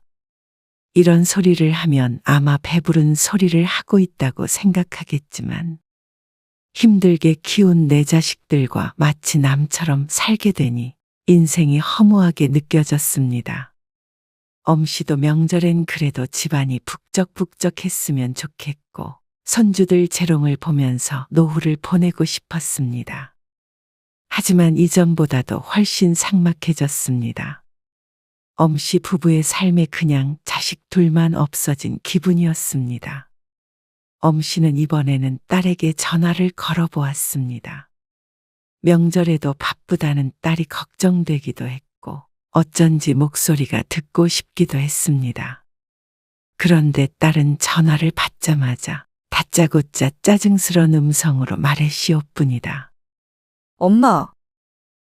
엄마는 취미 같은 거 없어? 어? 왜 자꾸 전화를 해? 나 일한다니까. 자꾸라고 해봤자 며칠 전에 명절에 못 온다는 통화 한 통이 전부였습니다. 그것도 딸이 건 것이었습니다. 차라리 아빠랑 놀러를 가던가 하면 되잖아.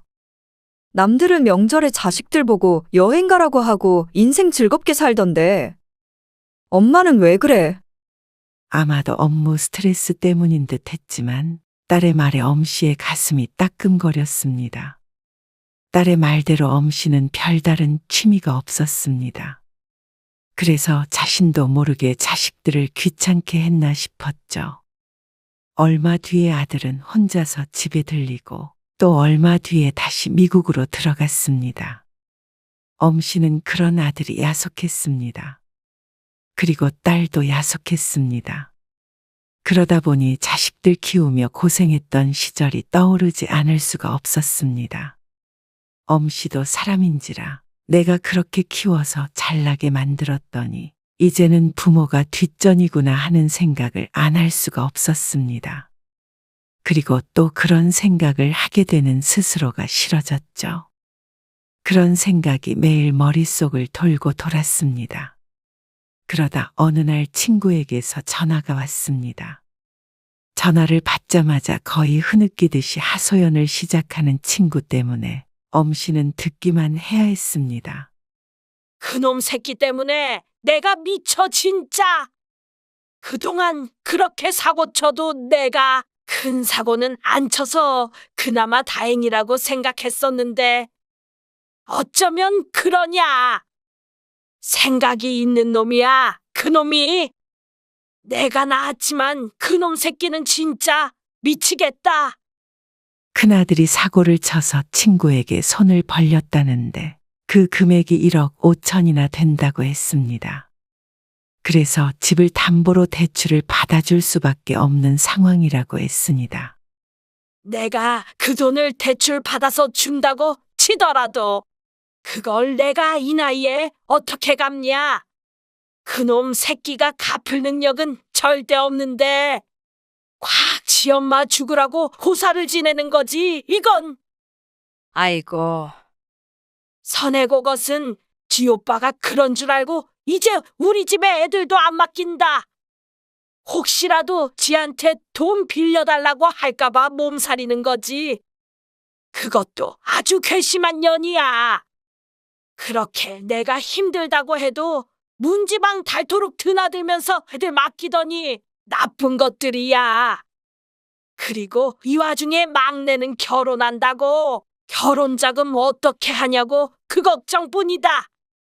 자식들이 셋이니까 인생이 세 배로 힘들다.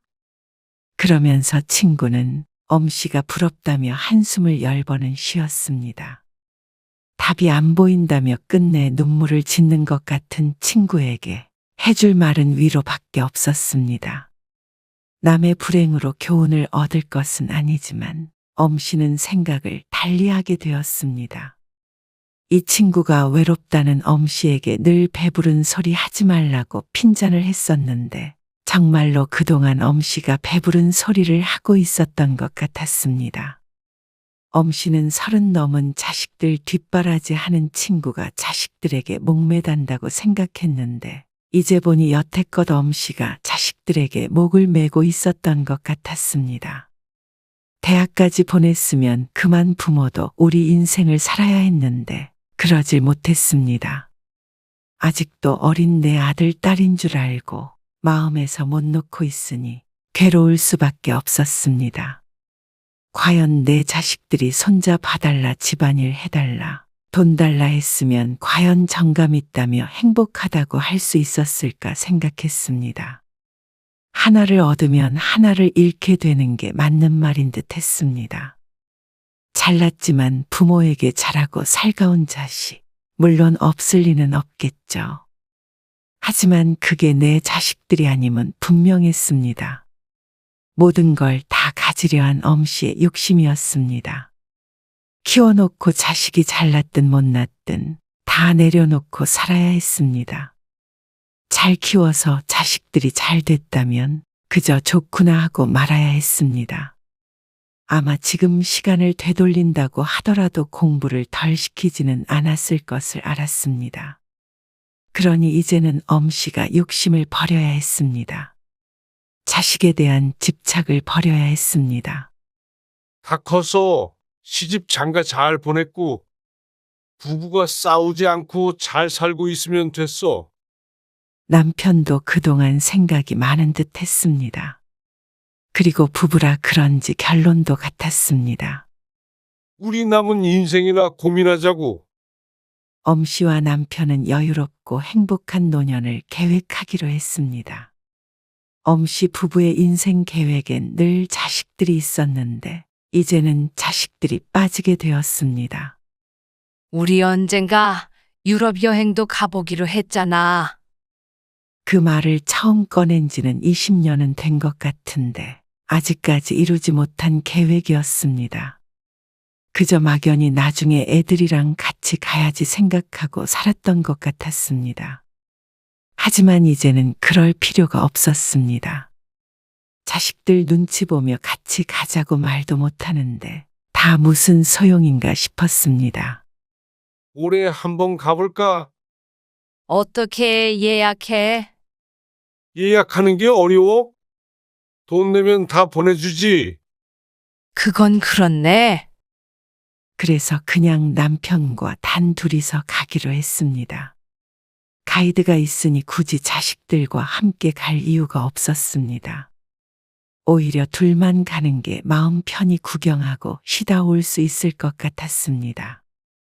자식에 대한 미련을 버리니 그런 게 보였습니다. 엄씨 부부는 여행 계획을 짜는 것에 정신이 팔려서 모처럼 바빴습니다. 남편도 은퇴하고 조금은 무기력하게 지냈는데 오랜만에 활기차 보였습니다. 그런데 며칠 뒤에 딸에게서 전화가 왔습니다. 엄마, 지난번에 내가 미안. 명절에 전화를 하고 처음 통화를 하는 것이었습니다. 엄씨도 선뜻 딸에게 전화하기가 힘들어 그동안 연락을 안 하고 지내게 되었었죠. 그런데 딸이 먼저 연락을 할 줄은 몰랐습니다. 나중에 같이 밥 먹으러 한번 갈게요. 그러면서 한참을 시댁에 대해 하소연하고 수다를 떨다가 전화를 끊었습니다. 늘 바쁘다며 먼저 전화를 끊던 딸과 사뭇 달랐습니다. 아마 그렇게 전화를 받았던 것이 못내 마음에 걸렸던 듯 했습니다. 그리고 한 달쯤 뒤에는 아들에게서 전화가 왔습니다. 무슨 일 있으세요? 무슨 일? 아니, 요즘 전화도 없으시길래요. 아니, 아무 일 없어. 좀 바빴어. 뭐 하느라 바쁘셨어요? 그냥 여행 계획 좀 세우느라고. 아, 여행 가시게요? 어디로요? 유럽. 아, 유럽이요? 아들은 놀란 듯 보였습니다. 가야지 했는데. 올해 가려고 여행사 알아보고 있었지. 제가 대신 좀 알아볼까요? 아니, 뭐 하러 그래? 이런 거 알아보는 것도 재밌어. 아, 그렇죠. 아들은 머뭇거리더니 말했습니다. 보기 좋네요. 오히려 엄씨 부부가 연락하지 않고 마음을 놓으니 자식들이 먼저 연락을 해왔습니다. 아무리 개인적인 성격이고 자기 삶이 바쁘다고 하더라도 부모는 말없이 그 자리에 있는 존재였습니다. 자식이라면 열심히 앞만 보고 달려가다가도 한 번씩 뒤를 돌아보게 되어 있었습니다. 그런 자식들에게 부담 주지 않고 우리 삶을 행복하게 살다 보면 언젠간 자식이 멈춰서서 말을 걸 때가 오죠. 그때 말없이 안아주면 되었습니다. 그렇게 생각하자 엄씨는 말년이 외롭지도 자식 때문에 쓸쓸하지도 않았습니다. 부부만 생각하자고 마음을 먹자 자식에 대한 집착을 버리자 삶이 다르게 보였죠.